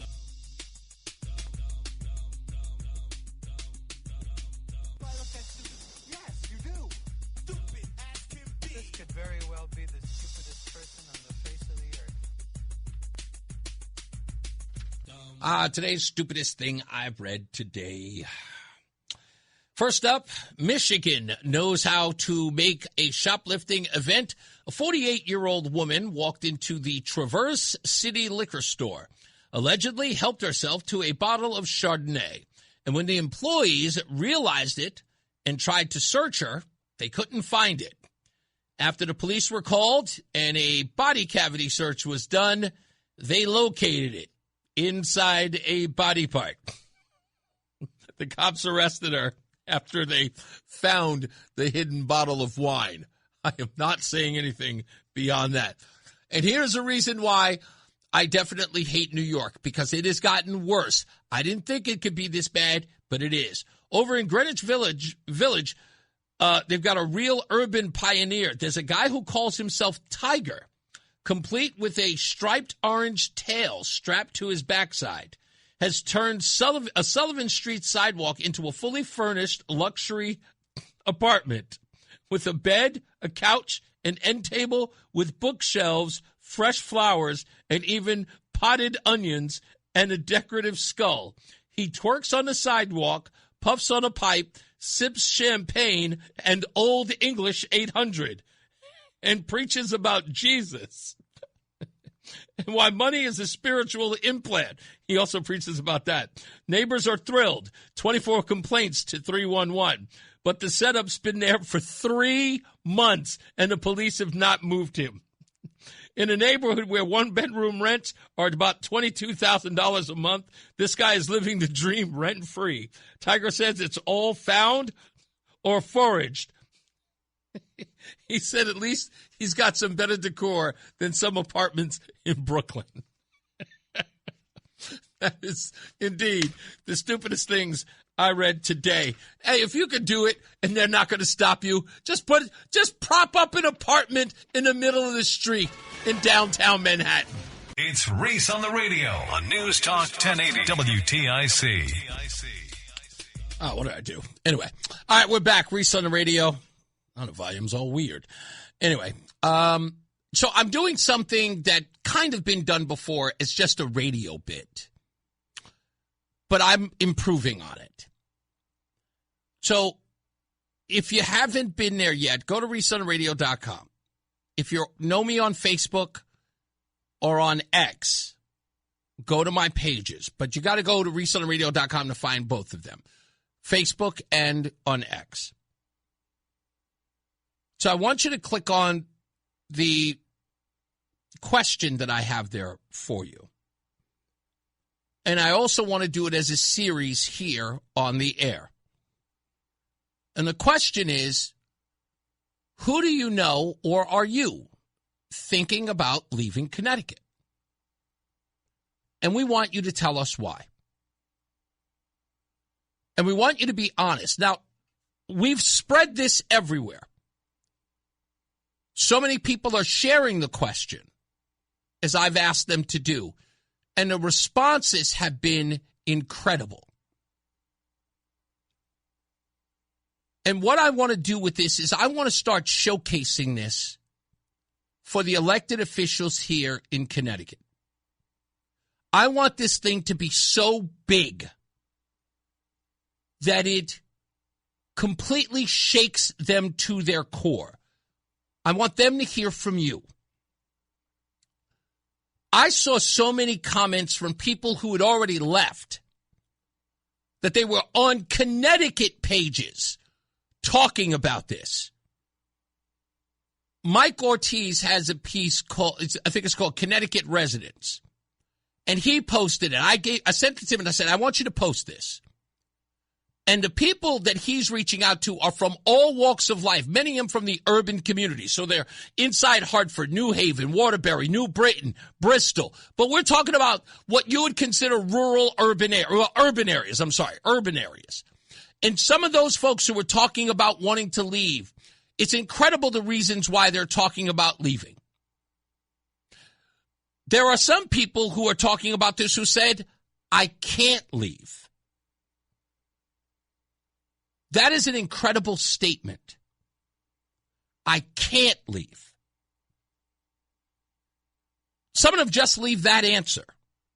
I can't leave. You can't help but say to yourself, are they saying they can't because they don't want to, or they can't because they wish they could? That one statement is powerful. But I want you all to go to this page, to go write your own story, but listen to the people who are writing theirs, so you can get an understanding of what they're talking about. Some people are even saying, I'm never leaving. I love this place. They're even hating on the people who are leaving the state. You suckers, you're not going to stick it out. Yeah, but I love my state. I ain't going nowhere. So it's literally a hodgepodge of different things. Now, I will admit, most of the people who are talking on this page or on these posts, they are saying a lot of the same thing. Gotta go, can't wait till I'm gone, left a long time ago. The answers are not atypical. A lot of them are. Sick and tired of property taxes. Grandma's gone, so we left. Some people stayed because they were taking care of their elderly parents. And once it was over, they have no interest in staying. This is you, and you are them. And I'm going to grab every one of these comments, and I'm going to get them to the elected officials here. I'm going to ask them about them. I'm going to read them to them. This is what people are saying about the state that you were elected to govern. This is what they're saying about leaving. This is what they're saying about staying. This is what they don't love about the state they live in, or they are trying to flee. This is a message that has to get out to them. We can do this all day talking about this bill and that bill. We can do it all day talking about this governor and this senator and this representative. We can talk about this crook and that crook and all of those. But the most important thing is that those people have never heard what it's like to live here and what it's like for you to live here. And they need to be told. Your story is the most important story here. You lived here longer than me. And I'll accept the accusations of my naivete. Reese, you ain't been here long enough, but when you're here long enough, you're going to want to go. Okay, maybe that's true. I doubt it. I do truly love it here. But the reason why I love it here is the same reason why I want these people to hear your voice. It's because of you. I have the special place in my heart is for you. I hear what you say. I read what you say on this post. It means something to me. I've never heard so many people hate the place that they live outside of me talking about New York. And I did have to leave, but I know that place is, it's gone. New York City, I mean, it's literally, it's on its deathbed. And I've reconciled. I've totally, peace be with you. You know, it's like that's over. But I love Connecticut. I feel like I started my career here. Well, I did, technically. That's when I got it was my first real paycheck in radio. Was in downtown, where the convention center is. I was there before it was built. And that was where I really, I got a real paycheck. I was a real radio personality. I was paid to be on the radio. But something I wanted to do since I was 15 years old. I was 15 in 1986. And I didn't become a real radio personality until 2004. A hell of a long time. It's a hell of a long time. And I started it here, and I fell in love with it the moment that I got here. And I know you all want to leave. But I really, really want to stay. I really want you to stay. I know you probably don't. But there are some of you out there who have spoken to me. You've called this very radio show and said, Reese, I'm not going to lie. Before you got here, I wanted to go, but you're making me stick it out. I'm very, very happy to hear that. And that means something to me. And that means that, I kind of put Connecticut on my back, and I said, I'm going to make us love it again. I'm trying to. And I don't care what side of the aisle you're on. What's so wrong with that? What's so wrong with wanting everybody here to love this state again? Because if that makes you angry, if that makes you push back on me and say, what does he mean? He's going to make everybody love it again. We can hate it if we want. Well, fine, you can.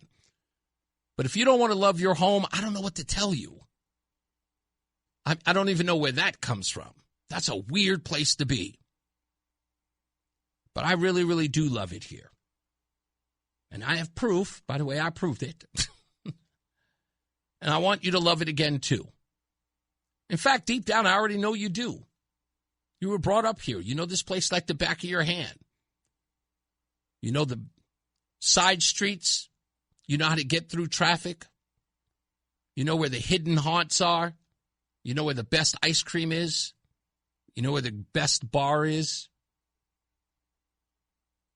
You know where the best schools are. You know the cool movie theater. You know the great museum. You know the great local bands. You know the best fishing spots. You know the beautiful mountain to climb. It's all here. I know you know it. I sound ridiculous telling you about the place that you lived all your life. But the reason why I know you know it, and the reason why I know that you love it, is that when I come here and I crack the mic and I say something about a place, you people go nuts in my chat room.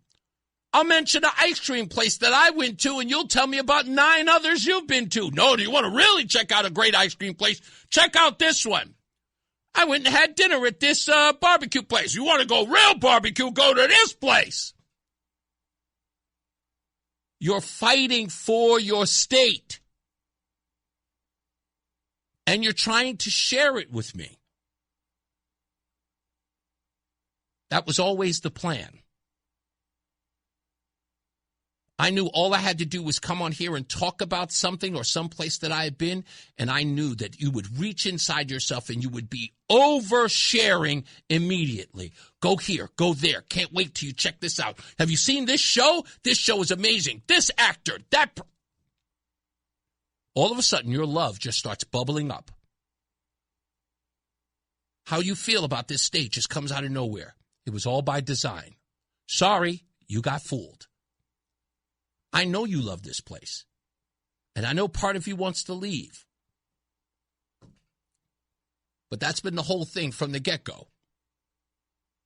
I knew I could find that one little place, that kernel of love and adoration for your state. And you brought it out. And I'm going to exploit it. And if you think that that's unfair, fine. But again, I kind of feel like it's worth it. Isn't it? That I can kind of convince you into loving the place that you live, that you grew up, where you started a family. If I had to fool you into doing that and you think that's wrong, I accept. Guilty as charged. but it worked.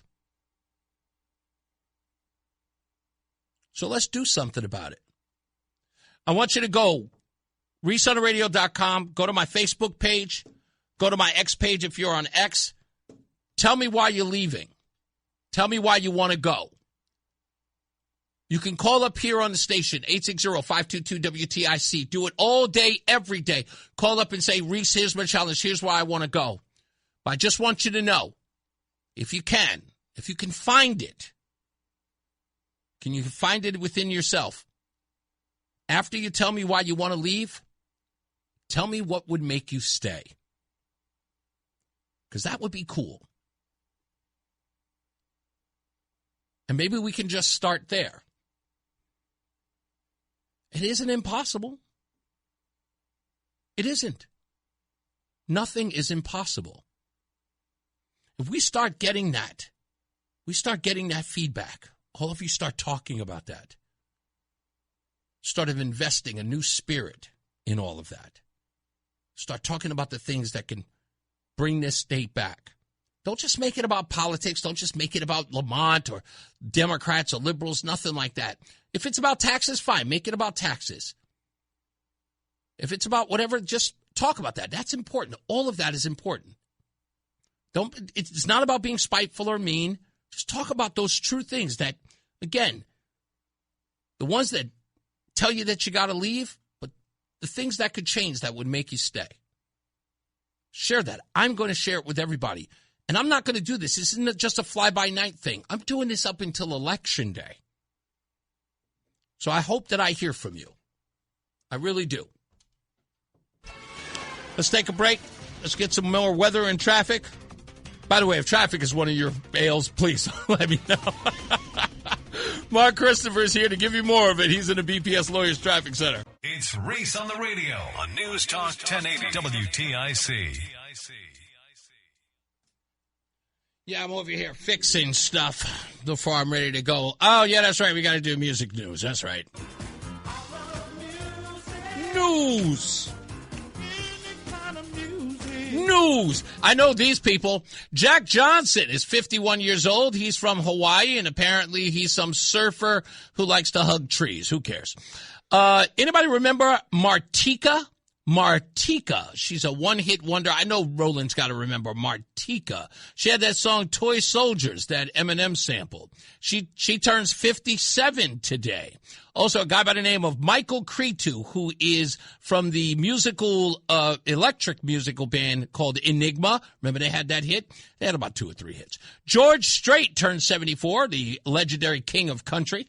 And a guy by the name of Mike Mothersbaugh, who is the Devo co-founder. You guys remember Devo. Whip it good. He turned 76 today.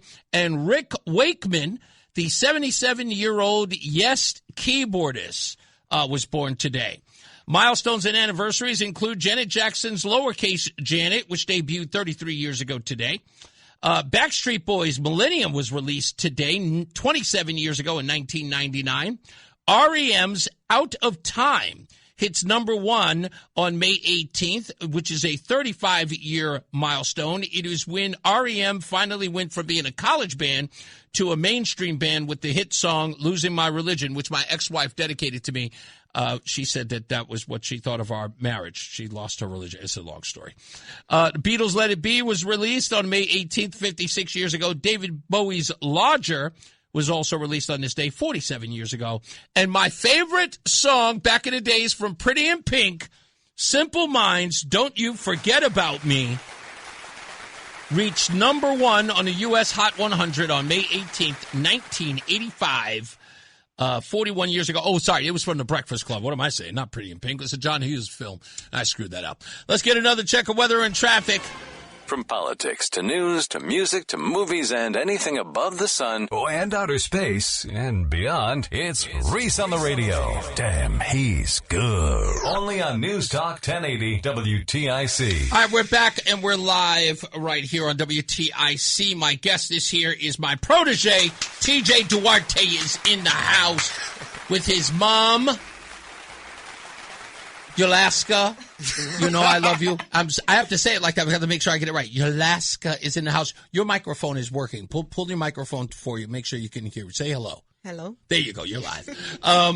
So you guys went to the GOP convention at Mohegan Sun. Is this the first time both of you have gone to do this? Yes, this is our first time ever going to a political convention.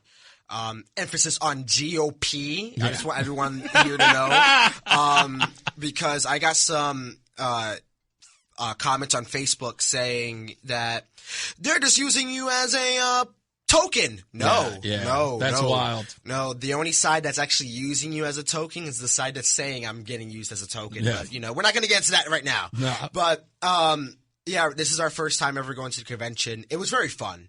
It was very nice meeting everyone. Mm-hmm. Everyone there was very open-handed. Betsy McCoy, shout out to Betsy McCoy. She explained her income tax policy. In my opinion, she kind of explained it a little too late because everyone at the Fazio team was questioning how she was going to do that. I was like, I'm pretty sure she's going to have to raise a tax. And we were trying to do the numbers. We're like, okay. And then the day of the gubernatorial day for the convention, she started talking about, oh, yeah, we're going to cut it like 5%. So we get that 5% back. We're going to cut it again. I'm like, Betsy. You could have explained it a little more earlier. Now, this was on Friday when you guys were down there. Now, listen, folks, this is an interesting thing. They went down to this convention not as some sort of day trip. Yeah. They went down there to spend both days down there like every other person goes down there to this event. And I've got to give this props to you, Mom, because this is you investing in your son's future politically because you believe in him and what he wants to do. And he wants to be a part of this process. This is not like buying him an oboe and joining the band. This is time. I mean, that's what I'm saying. Like, you are really putting some time and effort into what he wants. My mom bought me drumsticks. That's about as far as she went in my career. And maybe, the reed for the recorder that, you get from school. So this is a really, really big deal. What did you think going down there and meeting all the people that you did? Because a lot of people knew who you folks were. Yes. So, end of the day, I'm an adult. Right. He's the next generation. Right. So if your child that says, I want to go for this, you should support them, not down them. Then be like, oh, no. If you see that they are moving in a way that they are figuring out how to do it and who they're connecting with, why not? Why not? Yeah. Why not? I'll be your Uber. I'll take you wherever you need to go. You understand? I work. I pay my taxes, and he's like, I want to go for the 2 days. I was like, TJ, I got to work. I got to, And I was like, all right, don't worry about it. And you figured it out. I figured it out. I told my boss, I'm going to work a half a day. And then I told Tajari, I was like, you know what? We're going to go. We're going to get a hotel. We're going to stay there for the 2 days. I was like looking at the hotel prices. Oh, Jesus. Yeah. But I didn't stay at the Mohegan Sun because that's. Yeah, that would have been, forget about it. Oh, my God. That's like half of my rent right there. Look, I applaud you. I got to applaud you just for doing that for TJ. TJ, you wanting to be there is important. Yes. And Mom, especially you for supporting his dream in the way that you do. That's why I love you guys. And no matter what, I took my press passes when Roseanne and I got out of there. And we were just like, here, we got press passes. This is your behind the scenes so you can get out there and really mingle with the folks there. Because you guys were out in the guest part. I went and got you the press stuff so you can cover what was happening on the inside. So let's get to it. Folks, it's juicy in the sense of you never know who you're going to run into. You never know what they're going to say. Let me turn this a little bit, Mom, so I can see it. That's weird. Okay, there we go. You never know who you're going to run into. You never know who you're going to see. Sometimes you can just be standing next to somebody who's a virtually unknown person. And we're not going to say the name of the individual. I found out who the individual was. I even tried to contact them for comment. When they found out that I was looking for them, they pretty much shut off their phone. Oh. Because they knew that I knew that it was said. So TJ is calling me while I'm driving to Lyman Orchard. He set up the stage, which is, again, about 56 minutes from Mohegan Sun. And TJ is texting me because I told him, text me all the counts for Matt Corey, for everybody. Whatever happens, just keep me updated on the news. It doesn't matter. You're going to come on the show and you're going to tell me about everything anyway. So we start going through the numbers as I'm driving. Roseanne is reading them to me. And then, did you call me or did I call you? I called you. Yeah. TJ calls me. We're not there yet. And Roseanne and I are going, we go, hey, what's up? Because that's weird that he's not texting us and he's calling us. So I go, hey, what's up? And he goes, you'll never guess what I just heard. And I'm like, what did you just hear? Because I know if this kid's calling me, he's got the goods. Well, tell me what you told me. So I overheard a conversation by someone who is known from the Aaron Stewart campaign. By mistake, overheard this conversation, by the way. It gets better, though. Yeah. It gets better. Yeah. It gets better than just by mistake, but go ahead. They were talking to this older lady. Watch your arm. The camera's there, by the way. They were talking to this older lady. I was standing there, and I overheard this conversation. They were talking about Aaron Stewart, right? They came up to say hi to me because I consider them, known people, right? Associates. Did they know who you were? Yes, they did. Okay. Yes. So they were talking about how everything happened so quickly, how she dropped out so fast, and then the bombshell dropped. Mm-hmm. They started talking about the legal issue with her. Mm-hmm. They talked about the charges. They said that she knows about the charges. She knows. Then they say she's going to get arrested. There's no way she doesn't get arrested. Right. And they texted her before, I believe on a Thursday, and she just sent nothing back but crying emojis, according to them. And then from there, oh my God, they just said, oh yeah, she's waiting at home to be arrested. Yeah, just sitting she's there. Sitting at home crying. Yes. Waiting to be arrested. Yep. She's waiting for the police to arrive. Yes. And this person is very close to the campaign. In fact, you and I both know who this individual is because this person is in a campaign ad. Yep. And that's how we know. So I tried to reach out to them and they didn't give any response. But here's where it gets crazier, right? So TJ is there to document all of the votes. Yep. So it's this vote, that vote. He's got his phone and the numbers are coming in rapidly. So he is just pretty much keeping an itemized breakdown of all the counts on all of the bottom line tickets. His mother, in supporting her son, this is why she's here. This is why I threw the microphone on her. Mom is there supporting her son. And she knows that he's jotting all of this stuff down in his phone. So he's texting. So Mom, being industrious, says, okay, he might not be able to keep up with this count. Let me record it. And she turns on her phone and starts recording it. But just to get the count. Mm-hmm. And the conversation happens right next to them. Yep. So they got the audio of it. Now, they are not, I just want to make sure everybody knows, they are not disseminating it to anyone. They understand the legal standards here. They did not knowingly record them. In essence, the people who were there, they weren't trying to record them. Yeah. They were trying to record the count so that TJ could be up to snuff. Yes. They just happened to be recording right at the moment. It's one of those things. It's an anomaly. You're just in the middle of something, and all of a sudden, hey, look, my camera's on.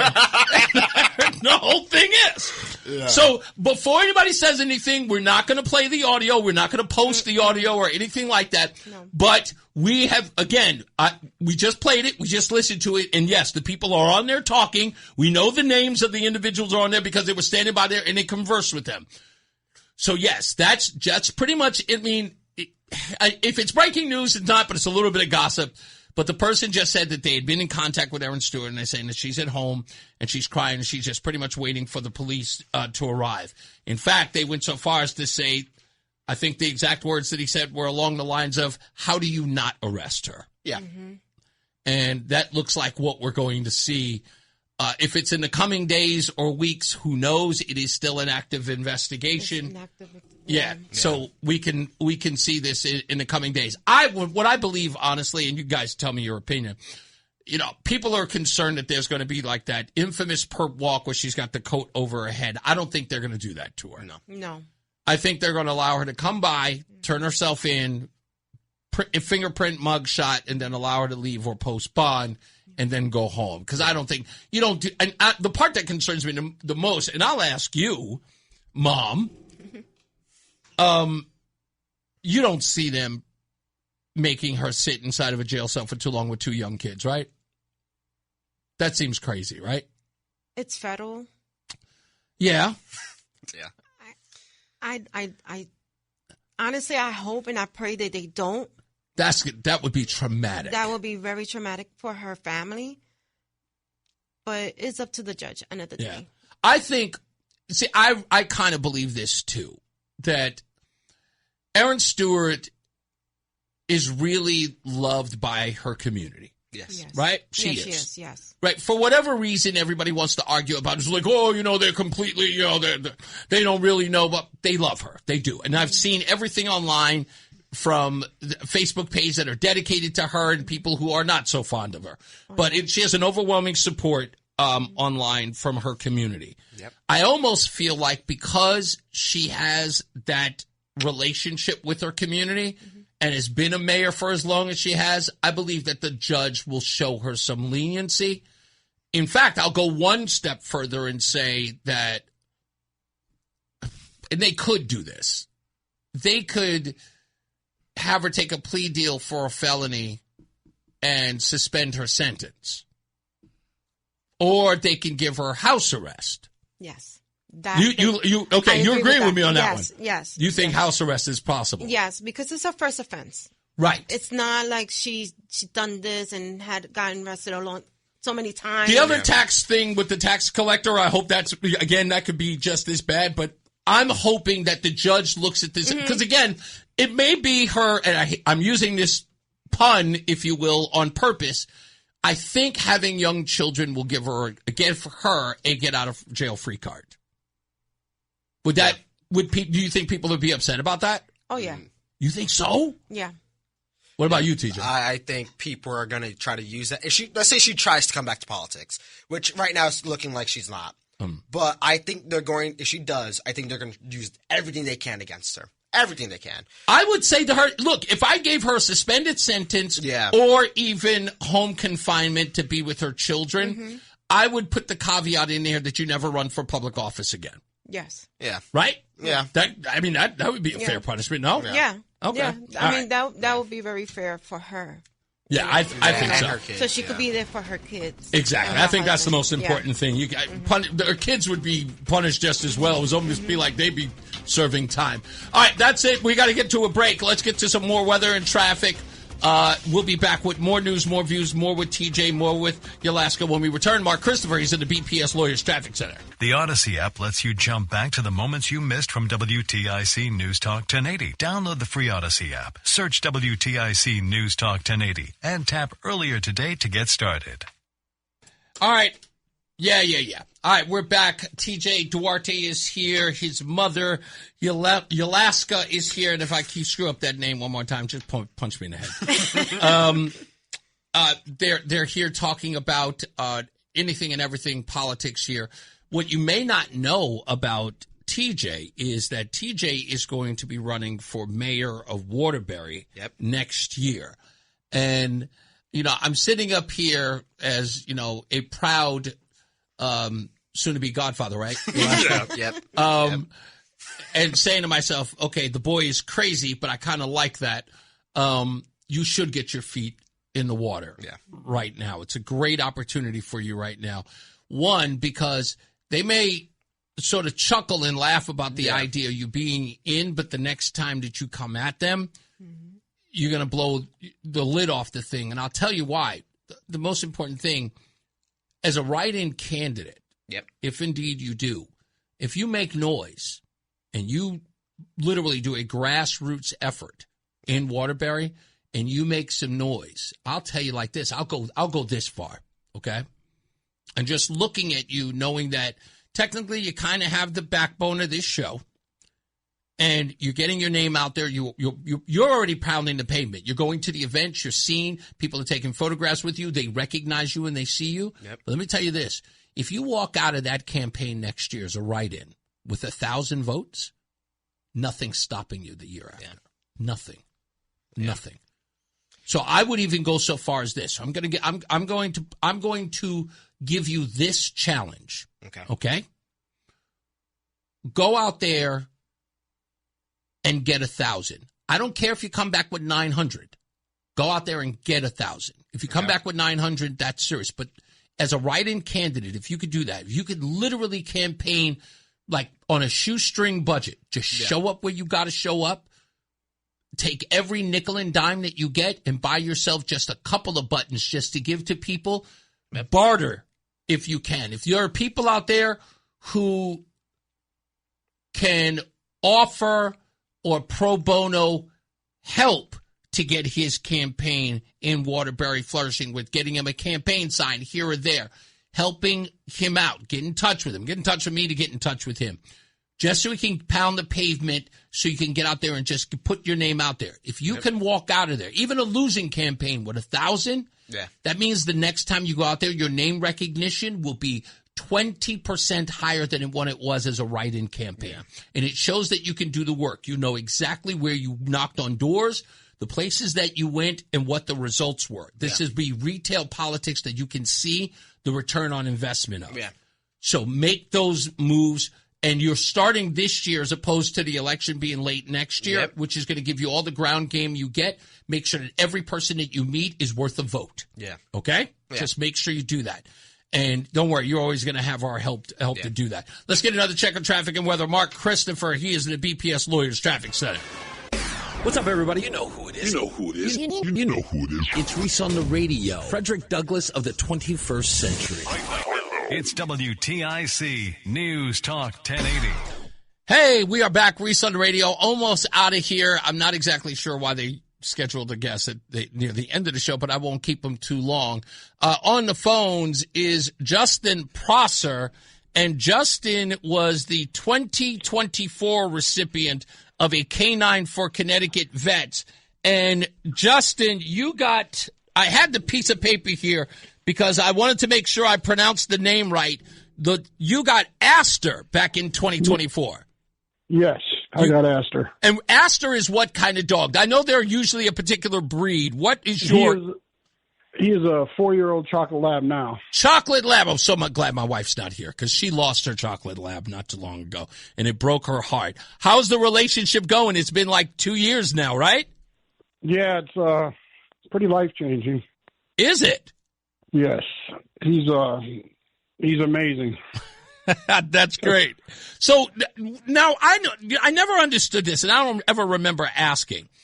Do you not go through any of the training process until a particular time? Because I know the dogs are trained, and then there's sort of an introduction with the dog. Talk to me a little bit about because you are going into this completely like kind of blind, or do they just send you a picture or updates? How does it work? What you do is you go and you train with several dogs. Okay. You train with several dogs. Some are already placed, some are not placed, just whoever's at training. You train with them, and then the dog is selected for you for strengths of the animal. Okay. So you don't pick the dog picks you, I say. You don't pick the dog. Yeah, I was wondering if that was the case, because I think that sort of aspect of it is miraculous. I've always found it fascinating how dogs can instinctively pick up on sort of behavior, vibes, smell, tone. You know, they can be around a person and immediately get very overexcited because your energy is very excited. Yes. So it's been 2 years. You're with the dog. You go through the training exercise. Now, so I'm assuming that Astor picks you and you immediately – now, how does this work with the transformation of being at the kennel or being at the training facility till they're in your house? So you go and you do training, and then you'll start – when they pick a dog for you, you'll start training with that dog weekly. And then after probably a month, 6 weeks, then you go and you start taking the dog home overnight on weekends for here, like little visits, make sure it's a fit, make sure everything's going good. And then after that, they'll place the dog with you. Does it feel in any way, not that you would know, but when I'm listening to it, it almost sounds like the adoption process. It is 100% the adoption process. So like Aster, like I mean, I don't know how he does it, but he specializes in like nightmares for me. Oh, wow. So he wakes me up when I have nightmares. Are you there? Yeah, I'm here. Oh, okay. I'm sorry. It's obviously an emotional thing for you. I totally get that. Thank you. No, I appreciate you sharing that with us. So if I may use the term, is it sort of like a night terror thing? Is that? Yes, it's night terrors from stuff that happened in the military. Yeah. And the unbelievable part is I've had them 2 years. I haven't had a nightmare in 23 months. Wow. That is amazing. And again, he just knows instinctively to sort of come to you and sort of bring you down, sort of like saying, hey, I'm here. You have a companion. That's great. And in the relationship, I can presume, is like you guys are around each other 24/7, just, thick as thieves, the two of you. Yes. So he's with me all the time. And the rare times I do leave him at home, he just sits at the top of the stairs and waits. Like right now, me and him are traveling. I'm working in Fort Knox, Kentucky for the next month and a half. Oh, wow. So it's just me and him in a hotel working every day. Is it such a unique relationship that you almost feel like you don't need anything else in your life? Is it that kind of relationship? I feel that way about my wife, but she's not a puppy. My wife, there's some jealousy. I've been married 28 and a half years, and my wife's like, who comes first? I'm like, you'll be all right. But yeah, so it's an amazing relationship. That's all I could say. Well, it's a blessing, and it's probably one of the best things that's ever happened to me, other than my wife and my kids, of course. Well, I am so glad that you were chosen and Aster were chosen to come together and a relationship like this be forged, and that's why it's so important to have people donate to Canines for Connecticut Vets. And to make these relationships come together so they can help save the life. In a lot of ways, they do save the life of a veteran in need, right? Right. It's absolutely life-changing. I mean, there's so many things I didn't realize I didn't do until now I have them. And now my wife's like, we didn't do this for like 15 years. I'm like, huh? She goes, no, we didn't. And I was like, oh, okay. But there is, in some ways you could almost say that Aster sort of revitalizes your life so that you're, probably more present for your wife and your family. It gets you out to certain things because you have that comfort now. Yes, absolutely. Because I didn't realize I never went to a music festival in like over 15 years. And then one day I'm like, let's go to this. My wife's like, huh? And then I went, and we actually stayed like an hour and a half because of Aster. Like, he takes the focus off of everything around me and keeps it on him. So if I start getting agitated or upset, he'll just start rubbing on me, loving on me, like, hey, Pops, I'm here. That's fantastic. And it's an instant relief. Well, congratulations. Continued success between you and Aster. Folks, this is Justin Prosser. He was the 2024 recipient of the Canine for Connecticut Vets, and the good work of these folks who are donating to help us reach the $25,000. Please do it. Go to WTIC.com/vet. That is WTIC.com/vet so that you can contribute and make more connections like Aster and Justin here. Thank you, Justin. I really appreciate you taking the time. No, thank you. You have a good one, Reese. Thank you, man. You too. Yeah. That's absolutely. I like dogs too, but my dog Rowdy, I wish he could have been like some of these dogs. I should have, I told them last year. I said I should have brought Rowdy to them, but Rowdy bit Roseanne on the finger. He didn't bite her. He nipped at her. Wasn't even a horrible thing. She said that he didn't like women. That's what she said, and it's true. He didn't. He didn't like women. It was a weird thing. But do you guys have a pet? Do you have pets at home? Yeah, we have 2 cats. Yeah. Alaska, you look like a cat woman. I'm sorry. I'm sorry. Is it me is it wrong to say that? What brought you had cats all your life, right? No. I never had a pet. Never had a pet. Mm-mm. You are a Puerto Rican, right? Yes, I am. And never had a pet? My mom had allergies towards animals. Oh, okay. Yeah, that'll ruin it. That'll absolutely ruin it. When did you become a cat person? I always loved cats. You did? Yeah. Huh. Weird. I didn't. They're so easy to cuddle with. Really? Yeah. Easy to cuddle with? Yeah. I don't know about all that. Well, those people are most. I mean, cats. I loved my cat Hennessy. I didn't name her, by the way. I would have never named her that ghetto name. It was already named when I got it. A stripper named Deja couldn't keep it, and I ended up with it. I did not date the stripper, okay? She's just a friend, okay? She had a job. That's okay. Anyway, she couldn't keep it because she moved in with her grandmother, and she couldn't keep the cat. And Hennessy really, really loved me. She would always, like, nuzzle and put her claws in me. And I took her. I loved that cat. But she was the most independent person in the world. I think the female cats are like that. Yeah, she was. Yeah, female because cat. my male cat, he's a bully. Oh, really? Yeah. Yeah. Would you have rather had a dog, TJ? I want a dog as well. Yeah. You want a dog? Yeah, I want a dog. Yeah. I always wanted a dog and a cat. I always wanted two of both worlds. You know. Every boy should have a dog. They'll ask, every boy should have a dog. Just saying. What kind of dog in particular? If you say pit bull, this conversation's over. Golden Retriever. A golden retriever? Yes. Okay. God bless the boy. At least he's smart enough to know not to get a baby killer, as I like to call him. I had one of those. What? What, a pit bull? I had a pit bull. Yeah, of course you did. Of course you did. See? The Puerto Rican just came out. Yep. They all have one. Puerto Ricans are there, they go, that's not true. Stop lying. I can accept the truth. Can't you? You had one pit bull. Tell me it was a pink nose. Was it a pink nose? Of course it was. Listen to me. Stereotypes are 90% true, my dear. That's the reason why She was a beautiful dog. Of course she was. Beautiful dog. Beautiful dog. Of course she was. When we was moving, we couldn't keep her, so. Why? Killed the child? No. They didn't allow no pets. She was a great dog. She was a great protector, too.